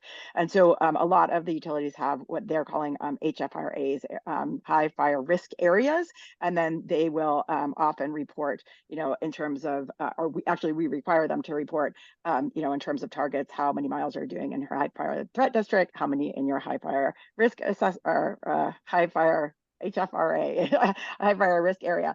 And so they also, you know, have their wildfire risk models. And, you know, ultimately that's where a lot of this comes down to is their risk models are determining for them, you know, what are the riskiest circuits and what are their, you know, highest risk areas. And so we actually have a lot of, we have spatial and non-spatial reporting requirements. And so we receive, you know, maps with GIS layers from the utilities that tell us, you know, where they think their highest risk areas are. And again, that is, you know, informed by the model, but also they have a lot of the utilities have former, you know, fire marshals working on their staff to help them dial in, is the model getting it right? And if not, you know, being able to incorporate those areas as well. Thanks. You know, we only have a couple more minutes for questions. And so I want to ask one that's near and dear to me. See if I can get a very quick response from everyone in the panel. What is the biggest policy or regulatory barrier to wildfire prevention and mitigation in your state? I mean, I'd be happy to go first. I think that the biggest barrier is just how complex well, this problem is and how it impacts so many different agencies and aspects of those communities. And so it's, you know, I think that what we currently have is a lot of silos, and in order to do this resiliency planning, it really requires folks coming out of their silos and working together. Great. Other reactions? I can go next. You know, obviously there are a lot, but one I'll choose that as one you already touched on earlier, Lisa, which is, you know, cost and cost recovery. You know, that question of who pays, how much, and, you know, how should they pay? It's obviously very expensive to harden the grid, and it's also very expensive not to harden the grid. And so, you know, there have been a lot of rate increases recently in California for the electrical corporations due to the wildfire mitigation work that the utilities are performing. And, you know, nobody's happy to see the rates go up. However, you know, if the work isn't done, then the cost will fall to the impacted homeowners. It'll fall on insurance premiums, state and federal funds, you know, potentially on the utility itself. Governor Newsom actually issued an executive order in October of 2024 specific to electric rates, you know, requiring the Public Utilities Commission, ourselves, and the California Energy Commission to, you know, make some proposals on how we're going to make sure to get the electric rates under control. And then lately, there have been some hearings in the legislature as well. So, you know, obviously, the goal is to prevent catastrophic wildfires. It would be, you know, you could spend, you know, infinite amount on doing that. And, you know, I think the The tricky part is going to be figuring out where are the risk thresholds and where are the cost thresholds. Where's the line on how much the public, the ratepayers, the Public Utilities Commission is comfortable spending on and having the utility spend on wildfire resiliency work. All right, Heidi and Brett, just quick reactions. Oh, I was just going to offer that a lot of the questions that are Oregon-centric are right now being thought about in the legislative session. And those include things like the safety certification process is one of the bills that's currently being reviewed, as well as a fund for victims fund, if you will. And so those are some pieces. They come with additional obligations around delivery, the effective delivery, similar to the OEIS auditing that happens if it passes. So there's some really challenging conversations taking place, but I think they're the right conversations and the right people at the table. Great, thanks, Brett. I think the hardest thing is just the disparate organizations and goals that we have. When we have massive utilities that are primarily urban, we have tiny utilities that are in really high risk fire areas. Coming up with ways to solve for everybody in that scenario is very, very challenging. And I think also different organizations, just in terms of the overall power centers of society, this is a problem that's going to require capital markets to be involved, regulation and policy, and the engineering and science side, and utility operations. And getting all three of those groups to get it right and get on the same page is hard. Well, thanks so much for your participation. We certainly could have gone on longer, but we have a terrific utilities panel coming up. Miles? Yes, thanks, Lisa. Next up, we have we'll be discussing utility wildfire resilience plans and projects. So we'll be talking with three folks from utilities. We have Brett Phillips, who's the Senior Manager of Wildfire Operations Program Management at Portland General Electric. Then next we'll hear from Laura Mans, who's a consultant to NV Energy. And then finally, Mark Parker, who's the Senior Manager of Transmission Line Asset Management and Maintenance at Salt River Project. So I will share my screen again. Brett, if you'd like to come on camera and off mute, I can kick you off here.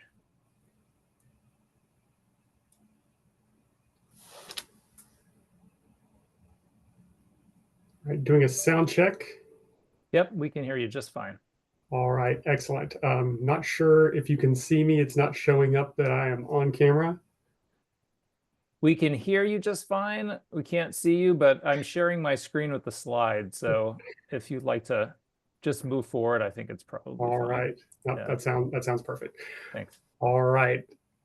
Thank you very much. Appreciate the opportunity to share a little bit about our planning efforts and a couple of projects. One that is well underway and one that we are continuing to learn from. So I think we can skip ahead 2 slides up to just the PGE at a glance. We'll just take a quick description here of Portland General Electric. For those who may not be familiar, we are one of the 3 Oregon IOUs that develop and execute our wildfire mitigation plans in accordance with the Oregon Public Utility Commission Division 300 Wildfire Mitigation Plan rules. Our service area, it's bordered on the west by a coastal range. On the north, the Oregon-Washington border at the Columbia River. We go as far east as the Cascade Crest, up to Mount Hood, and down to Salem, Oregon, the capital of Oregon. I think we can skip ahead 2 slides as we'll get into our planning efforts. I'll start on the strategy development bubble, that risk assessment and the methodology that we utilize to perform that assessment, both on an annual and on a seasonal basis, is key and foundational to all of the work that we do year round.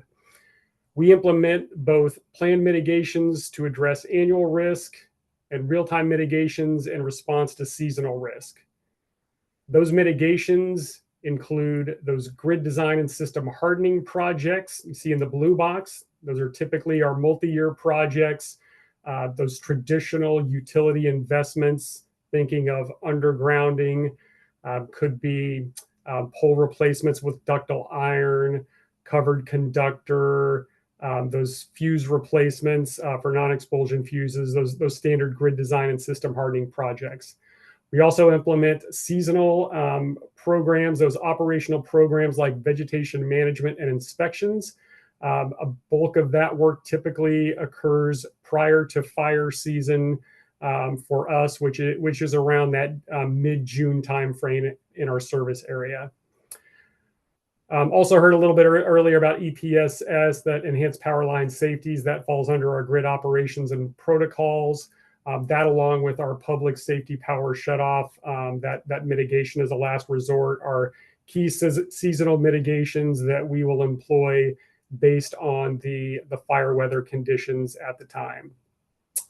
The analytics and performance monitoring, that is a cornerstone of the process to ensure our investments are effective and deliver customer value as our risk evolves.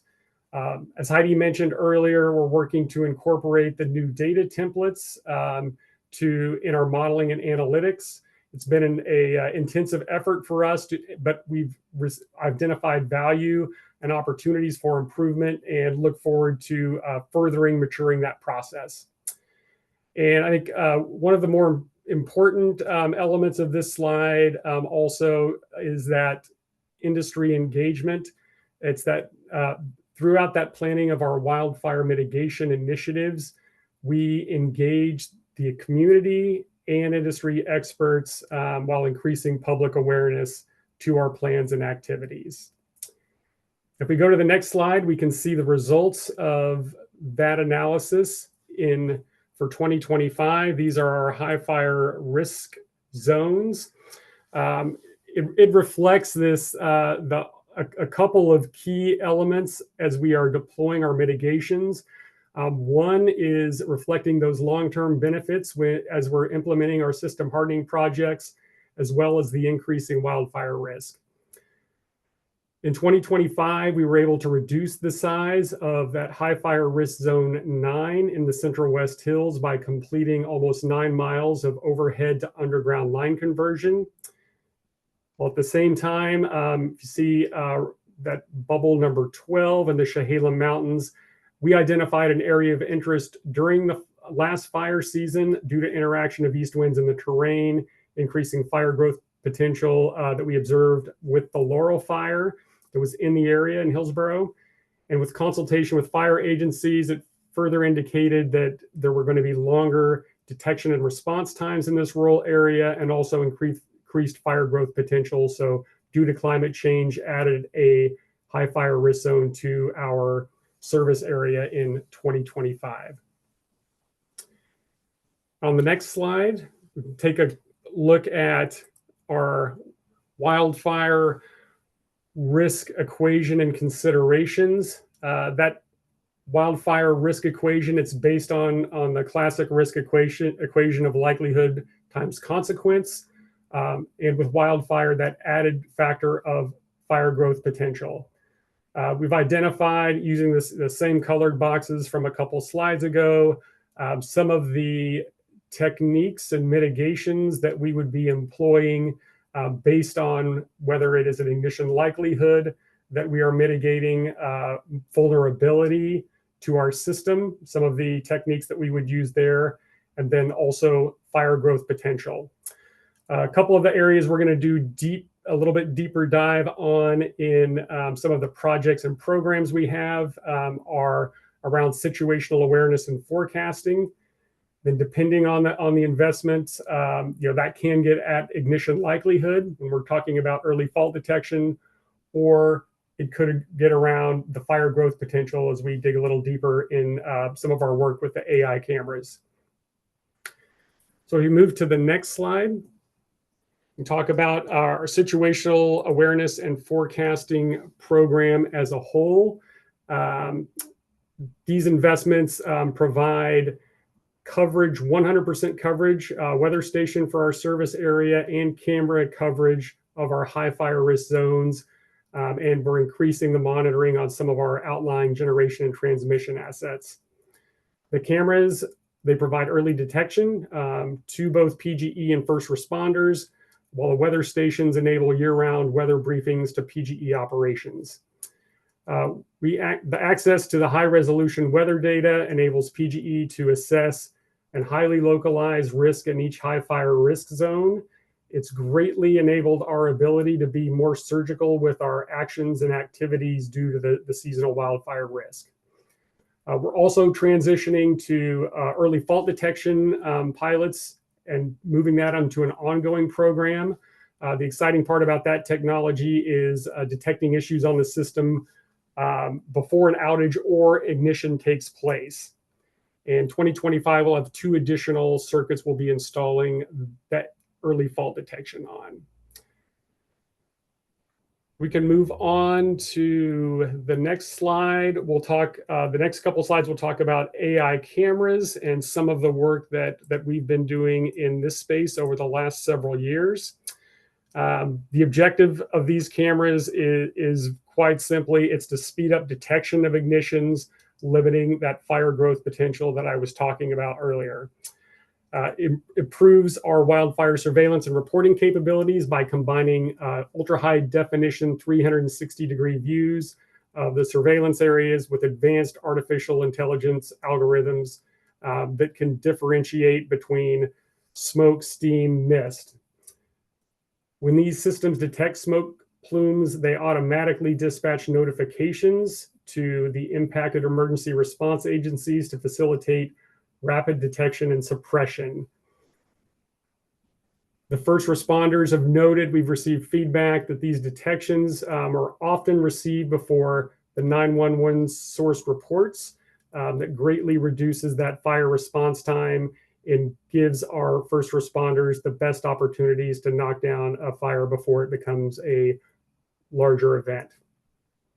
The cameras, they have a listed detection range of about 10 miles, typically on clear summer days, able to see much further, maybe up to 20 and 25 miles in our service area.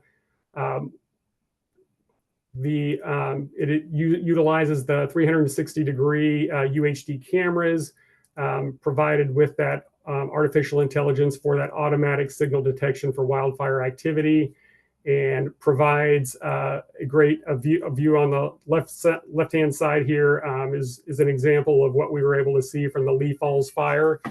That occurred August 8th in 2024. And then one of the major benefits of this technology, it's kind of on that inset to the right, where we're providing accurate triangulation of where these fires occur.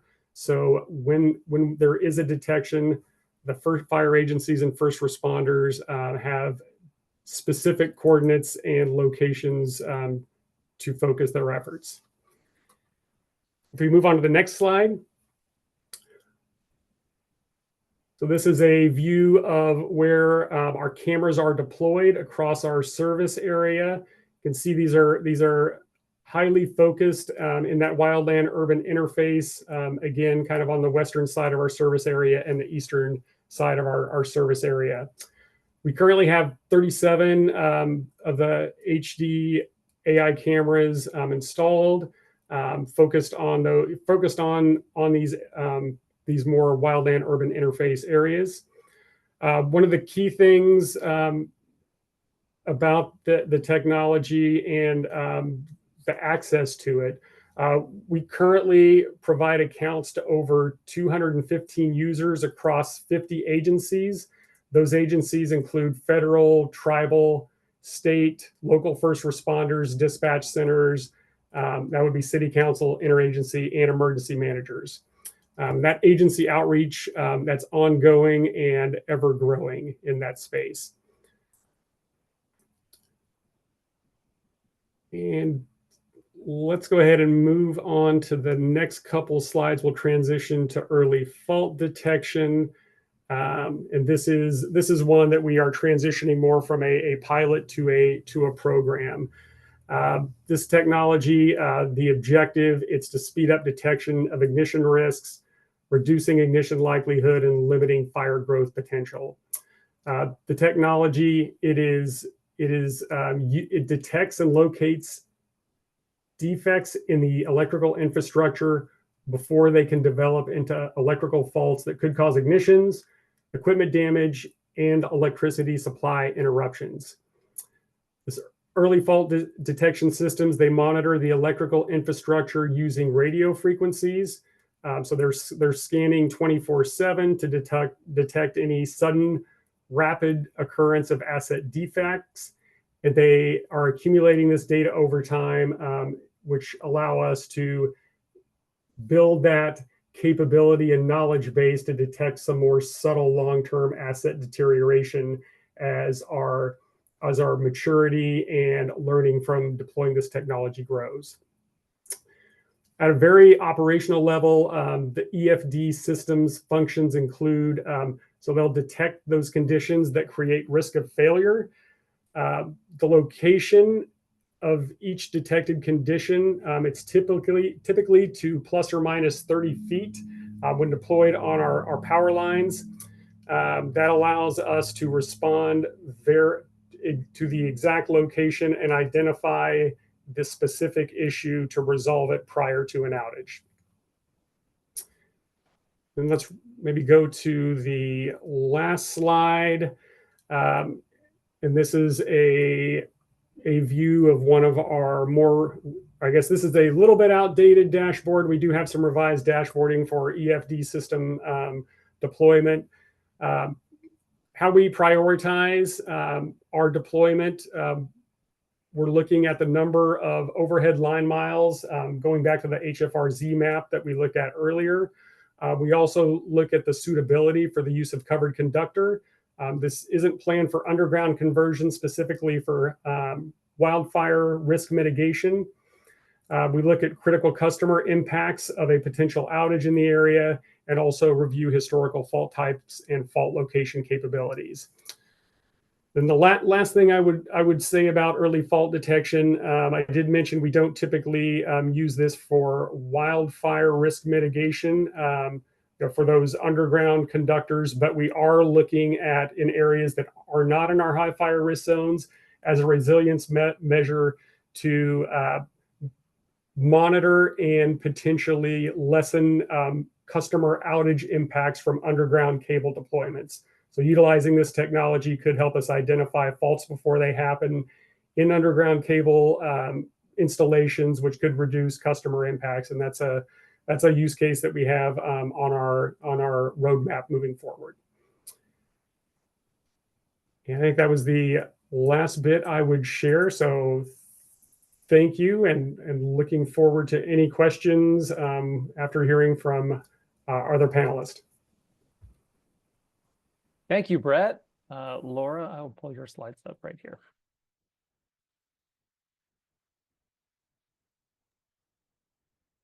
Thank you. I have the pleasure of pinch hitting for Danielle Howard, who's the Director of Natural Disaster Protection at NB Energy. If you have specific questions that are outside my realm, I'll definitely offer that we can get back to you and appreciate the opportunity to be here. So Miles, if you could just roll through the next few slides. Nevada has had a wildfire mitigation plan in place since 2020.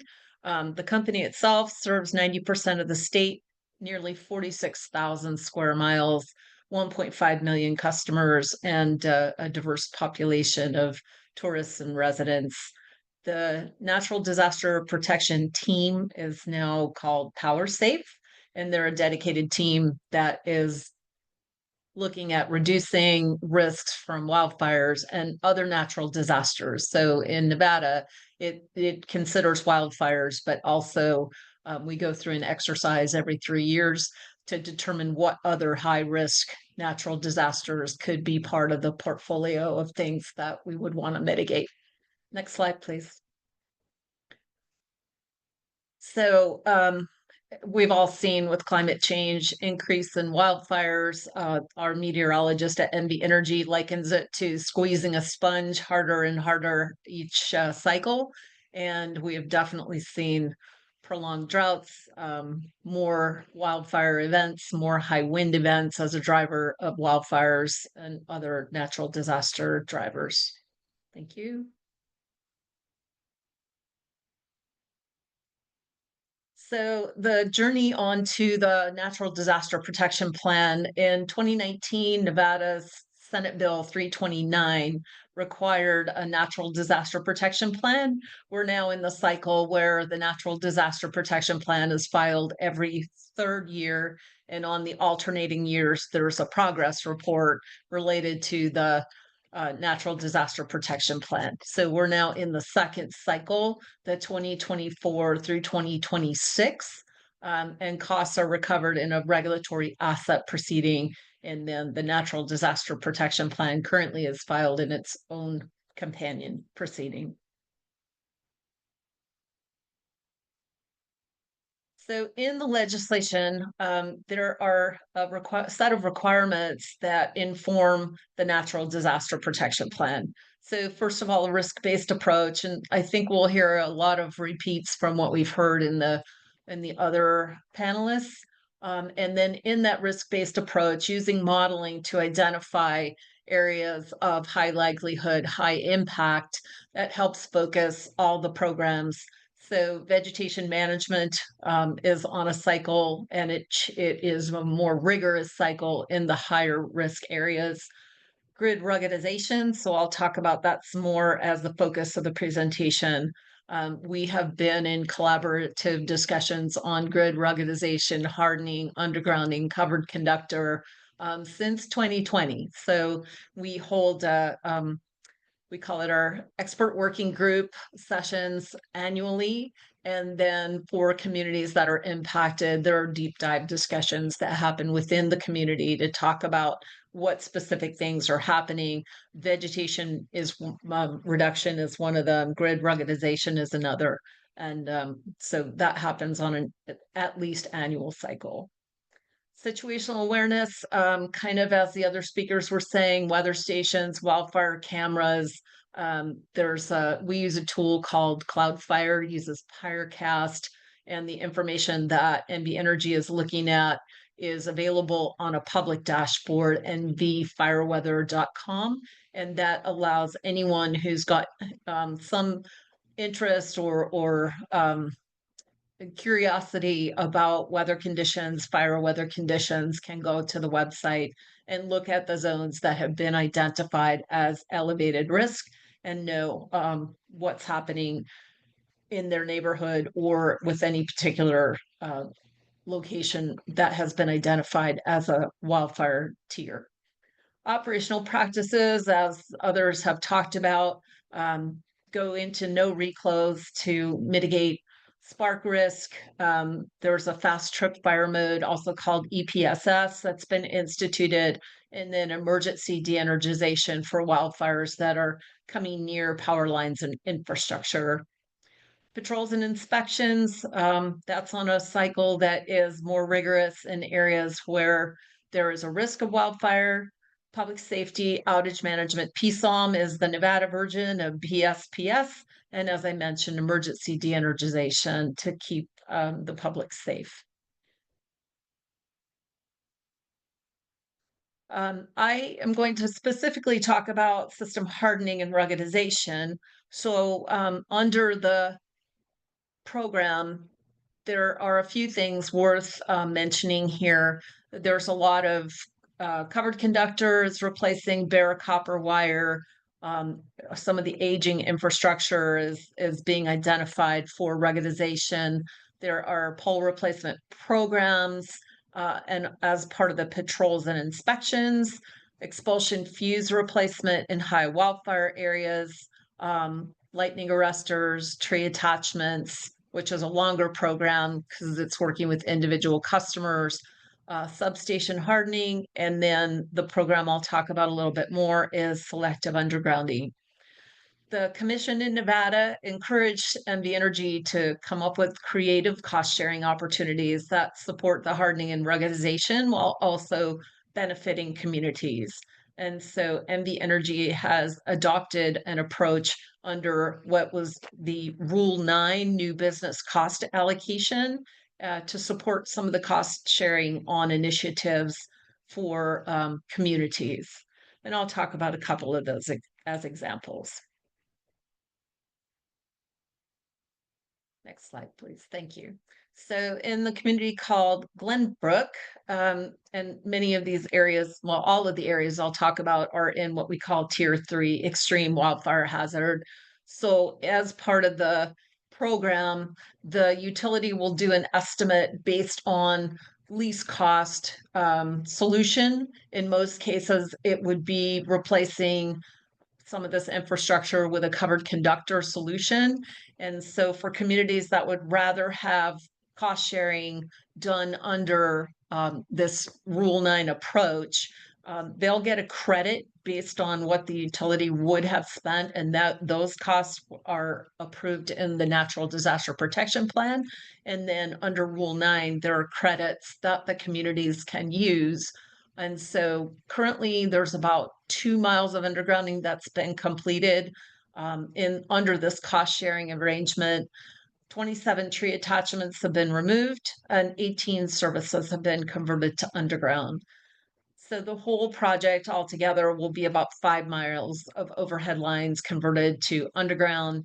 And the construction is in 3 phases. So right now the construction is going on for phases 1 and 2. The third is in design and easement procurement. And the communities are benefiting from having a project that would not have otherwise been undergrounding as the most cost-effective solution.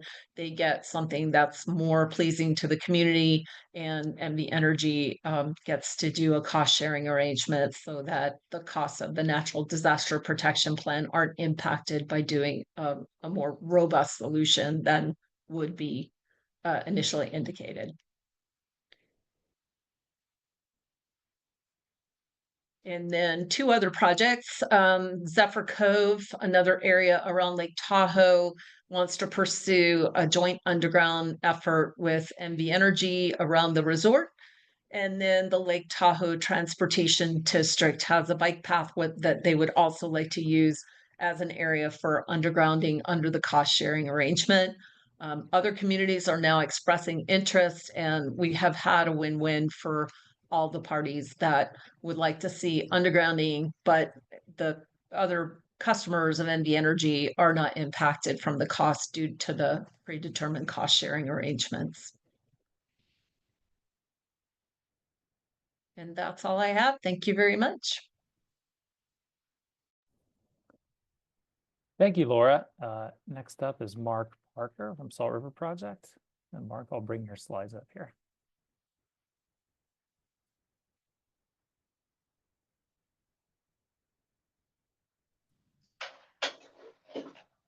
Okay, quick mic check to make sure we're working here. Yep, we can hear you just fine and see you. Perfect. Thank you. You can go ahead and go to the next slide. My name is Mark Parker. I'm the Senior Manager of Transmission Line Asset Management and Maintenance here at SRP. That also includes our wildfire mitigation team. And so we wear a few hats around here, but just to kind of jump in and introduce us just a little bit. SRP has about 2,900 square miles of service territory, and it kind of breaks up into 3 separate counties, Maricopa County, Gila County, and Pinal County here in Arizona. We've got 286 substations, about 3,500 transmission line miles, almost 22,000 miles of distribution lines and 50 generation units. So our service territory looks thus.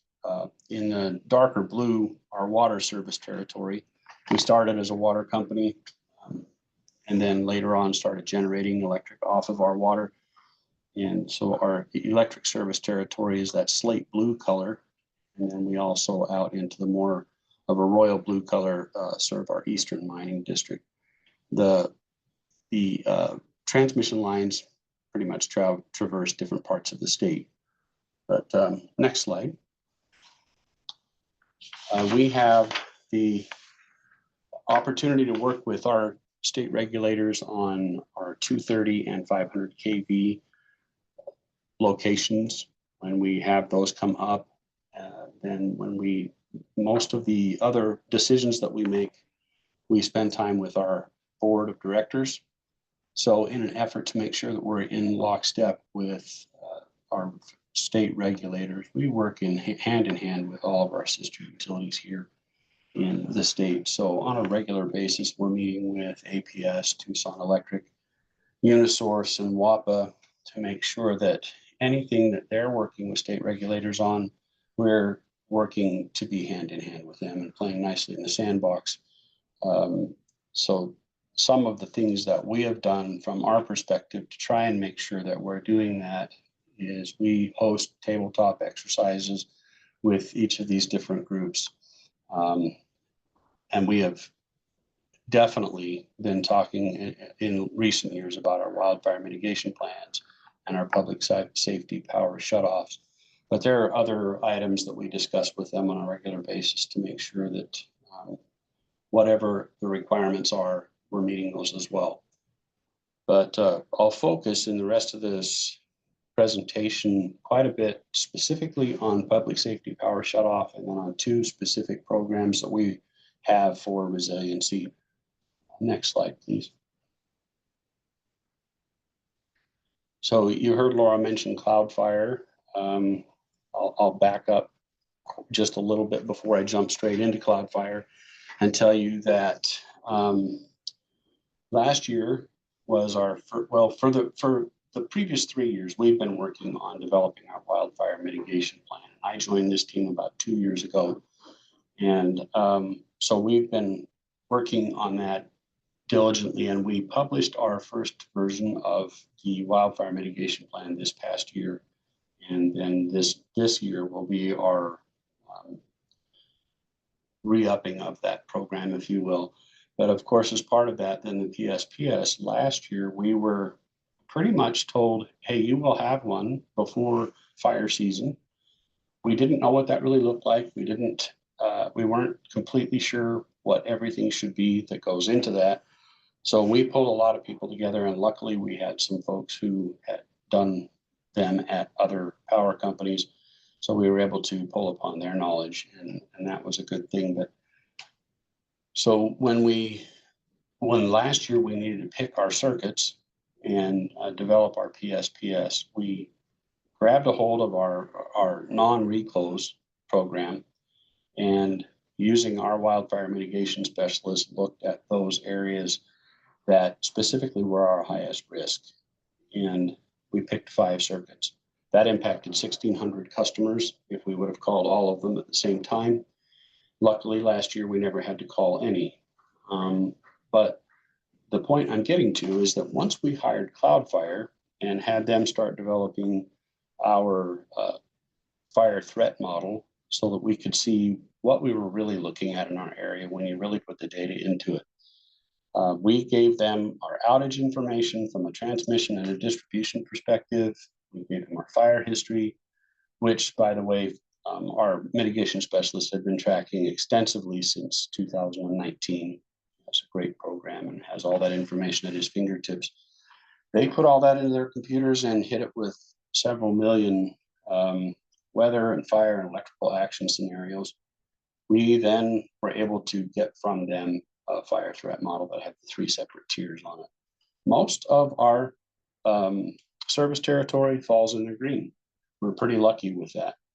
It's all right around Phoenix, so there wasn't a lot to it. But we did have tier 2 and tier 3 as you start to stretch out into the wildland areas.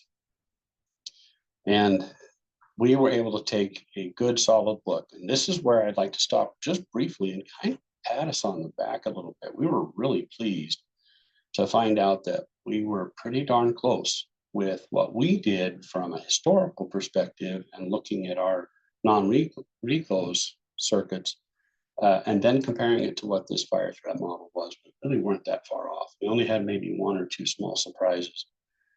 It was kind of fun for us to see that. Next slide, please.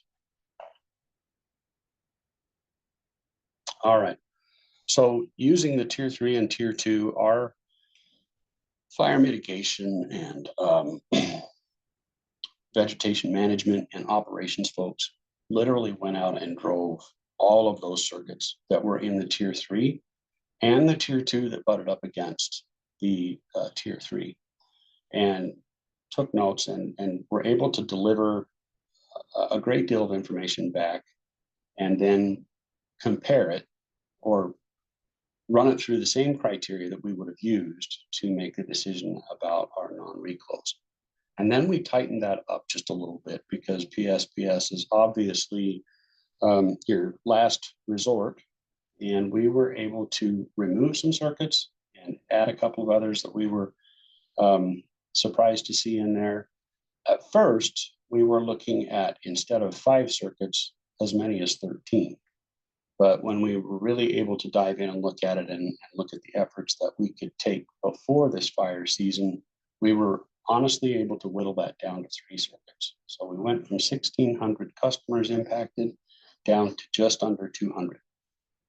Another moment we all kind of stood back and were really happy about and patted ourselves on the back just a little bit. So those who are not part of our PSPS are still part of the non-reclose. And we have extensive efforts going on in the vegetation management area, which we have already, but now we have some specified areas that we're focusing on between now and June. And we should have those complete hopefully by mid-May. And that will be fantastic. Those would still stay in the non-reclose, but not have to be a part of our PSPS. And then one of the things that's kind of come from all this, it's a very small portion of it, is we do have an interactive website where a person, if they've been told that they live close to a PSPS circuit, go into this, search by address, and it will show up. If it shows the blue dot on it, then they can zoom in and find out for sure, is that affecting my property? And if it is on their property, then yes, they're part of the PSPS. It's kind of helped alleviate some questions that people have had. Am I part of this or not? So that's been a fantastic addition, and it's in the middle of being updated for this year's fire season as we speak. Next. Okay, so in collaboration with all of our sister companies and many others, I mean, we're working with the BIA and several of our tribes that live close to the area, and with all of our counties that we serve, to try and make sure we develop good, solid plans going forward. We've developed a 6-year roadmap, budgets, timelines, and mitigation efforts that we're planning on. So our goal, honestly, is in combination with growing our wildfire mitigation team. Honestly, it was one person. So now we have 3 people in there. So it's growing slowly but surely. But those 3 folks are dedicated to wildfire mitigation and all of our efforts across our service territory. And they team up with people all across the state. So our hope is that, and someone mentioned this earlier, I apologize, I don't remember who that was, but that our hope is we won't need the PSPS eventually after we've hardened and ruggedized everything and addressed all of the vegetation issues and fuels issues. We're hoping that we can have this plan on the shelf and dust it off once a year to make sure that it's okay, but never really have to use it. That's our plan. Next, please. Okay, so one of the things we had a specific corridor, 17 miles long, in the eastern part of our service territory, actually not very far away from where I'm sitting right now. And that area has a lot of wood poles, 500, 230, 115 kV. We hired a company to come in, and their Siphon Draw is the name of the company. They will create a 10-foot defensible space around all of those poles for us. Then they'll wrap with the intumescent coating and that to help shield from the fire. We watched that from other companies. We've seen the proof of how well that works, and we're excited to see that in our system as well. We've already got a portion of our system wrapped in it, but this will take this one 17-mile chunk and get it done here in actually the next couple of weeks. They started this week with the process of doing that. I'm sure most of you are familiar with it, but it will take this wrap 6 inches below grade, wraps the pole up to 7 feet above grade. It does protect it from fire when it comes through. It'll take care of about 240 of our structures. Next slide. And going forward, since we already have plans for new construction in all of those voltages, the standard is in high fire threat areas that we will definitely go in with steel. But for existing infrastructure, there has been a standard applied as well. So the standard that goes in for anything new wood of any voltage in a high fire threat area would have the standard of putting the pole wraps on it.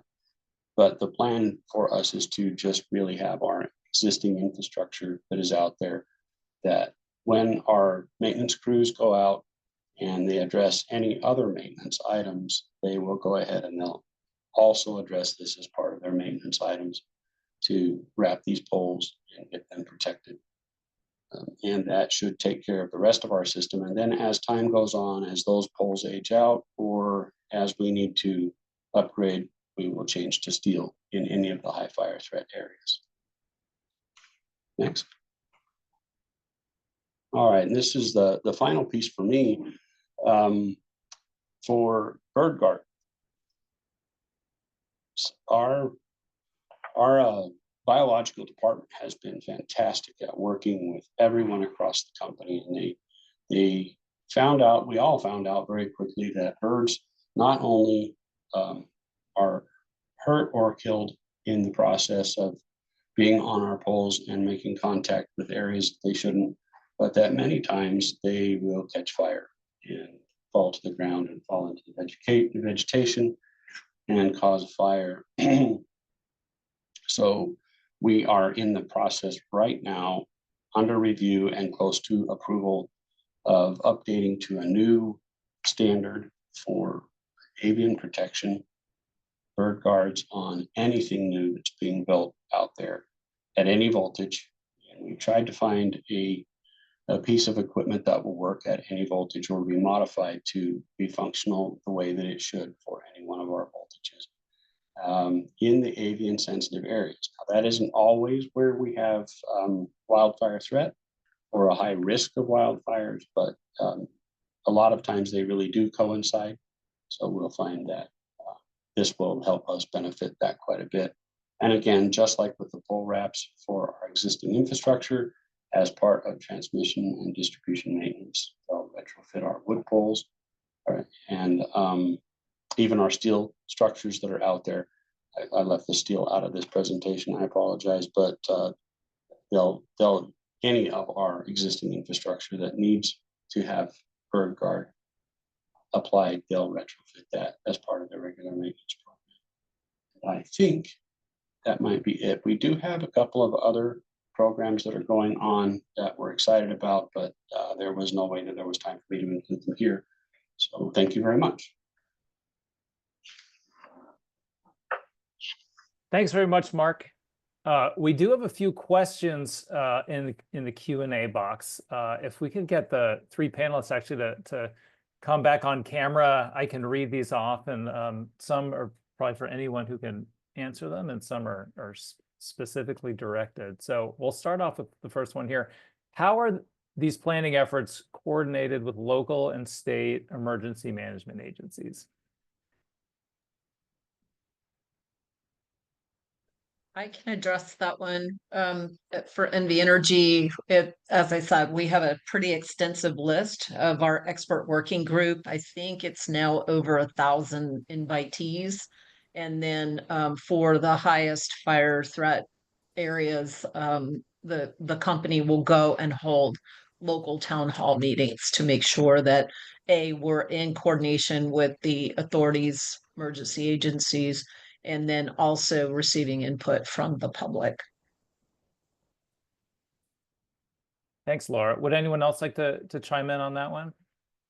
Of how it works in your specific jurisdictions?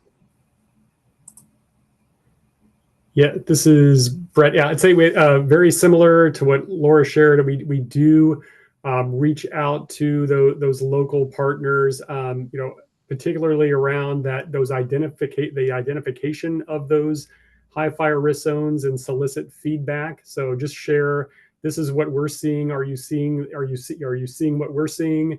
And then also, with some of the local fire districts, validating response times that we may have via other means, but just validating the data, and then also sharing those those changes in risk with those teams to make sure we have alignment. Great, And, thanks. Oh, go likewise ahead. for us. Yeah, so it's likewise for us. We'll be going out and doing community meetings on April 30th to talk about the new PSPS zones for this year. And we work with the local governments for their emergency management and the programs that they have in place, as well as making sure we communicate with the communities. Great. Okay, next question. What cost-benefit analyses are produced by your respective utilities to present to commissions or other regulatory bodies that weight costs of interventions versus estimated reduction in risk value?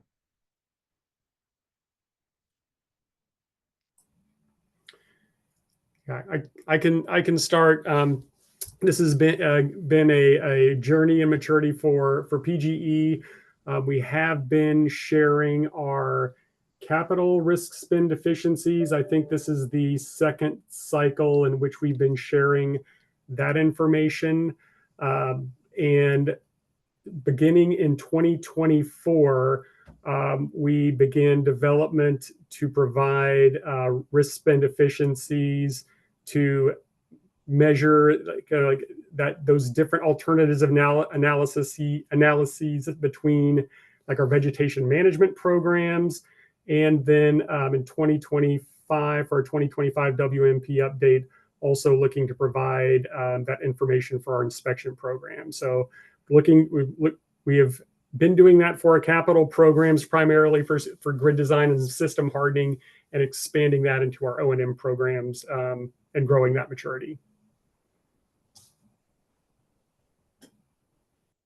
Yeah, I would say NV Energy is on a similar trajectory, looking at alternatives considered and selection that was made and benefits relative to risk.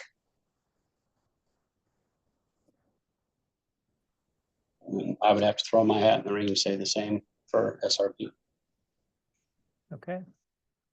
Okay, next question is specifically for NV Energy, and there's two separate ones, and I'll just read them both, Laura, and you can probably bunch your answer into one here. But undergrounding, how is the cost sharing determined? So in other words, what portion is utility versus the partner? And then related, what was the regulatory mechanism used to develop cost sharing for wildfire mitigation above minimum requirement? I know you mentioned Rule 9, but I know that's a line extension rule. So was a new rule developed? Right. So the cost sharing uses the appendices of Rule 9 to set the cost parameters for the sharing. So the first piece of it is the utility will come up with their least cost estimate of the least cost solution, and then using the credits that are under the appendices in Rule 9, that'll determine what the cost sharing arrangements are. And I can post a little more information, as part of the follow-up, if that's helpful. Fantastic. Thank you. And then one question, are efforts underway to pursue legislation that caps wildfire liability? Perhaps this would be contingent upon the utility implementing an approved wildfire mitigation plan.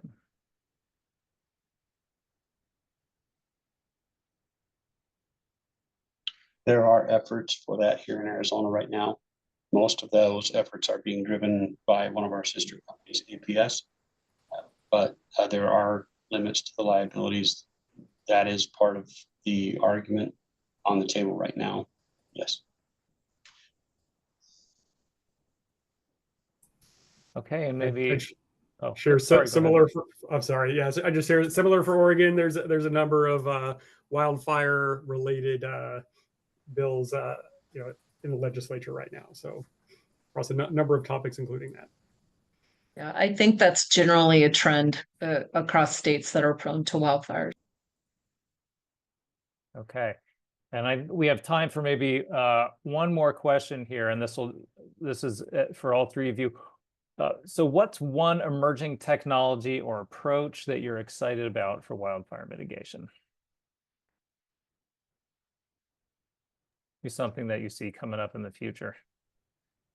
I'm not so sure that this is emerging because a lot of people are already using it, but we're really happy with the use of our cameras that have the AI technology, and the fact that they can see out as far as they do. The very first time we ever used cameras, and ours are smoke D, the very first time we used them, we were expecting a mistake or two because they needed to learn, but immediately it spotted much farther than the 10 miles out, saw that it was smoke, called it smoke, and sent us back what we needed for notification. And it has called out appropriately steam and clouds and other things like that. So it's been I think it's exciting, and I'm looking forward to watch us grow that program.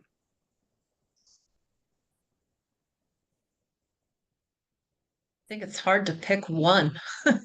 So, but I'll say that I've been impressed about the growth of the modeling capabilities, and I'm a 60 hertz gal, so I can't tell you like, oh, it's because computers are better and things like that. But what I'm seeing as a trend that I think is really helpful is merging of platforms. So we talked a little bit about Cloudfire, and that's for predictive modeling. Now it's the new applications start doing retroactive analysis to say what would have happened, because I think that's sort of a missing piece in some of the analysis for cost benefit, right? It's hard to prove what didn't happen. And so through computer models, we can now start simulating what would have happened. And then the last link, not the last link, but the newest link is with Watch Duty and some of the public information that's available. So I'm pretty excited that we're getting more information out to a broader audience that all has the common interest of public safety, and then also using more data-driven analysis to do things that I think are, when we started this in 2018, 2019, were pretty challenging and still are, but getting better. Yeah, I think I'd share the one excited about and interested in. I mean, we talked a little bit on the sensor side about how we're leveraging early fault detection. There's a ton of R&D and development in this space, and there are some sensors that are based on conductor vibrations. So I'm just trying to think of like, is some of those tools, could we leverage that to reduce patrol requirements during a PSPS to get customers back in service, faster? Or, what are some of those technologies that can really help us on that post-event safe, fast restoration? So those are some of the things I'm really interested in. Fantastic. Thanks so much.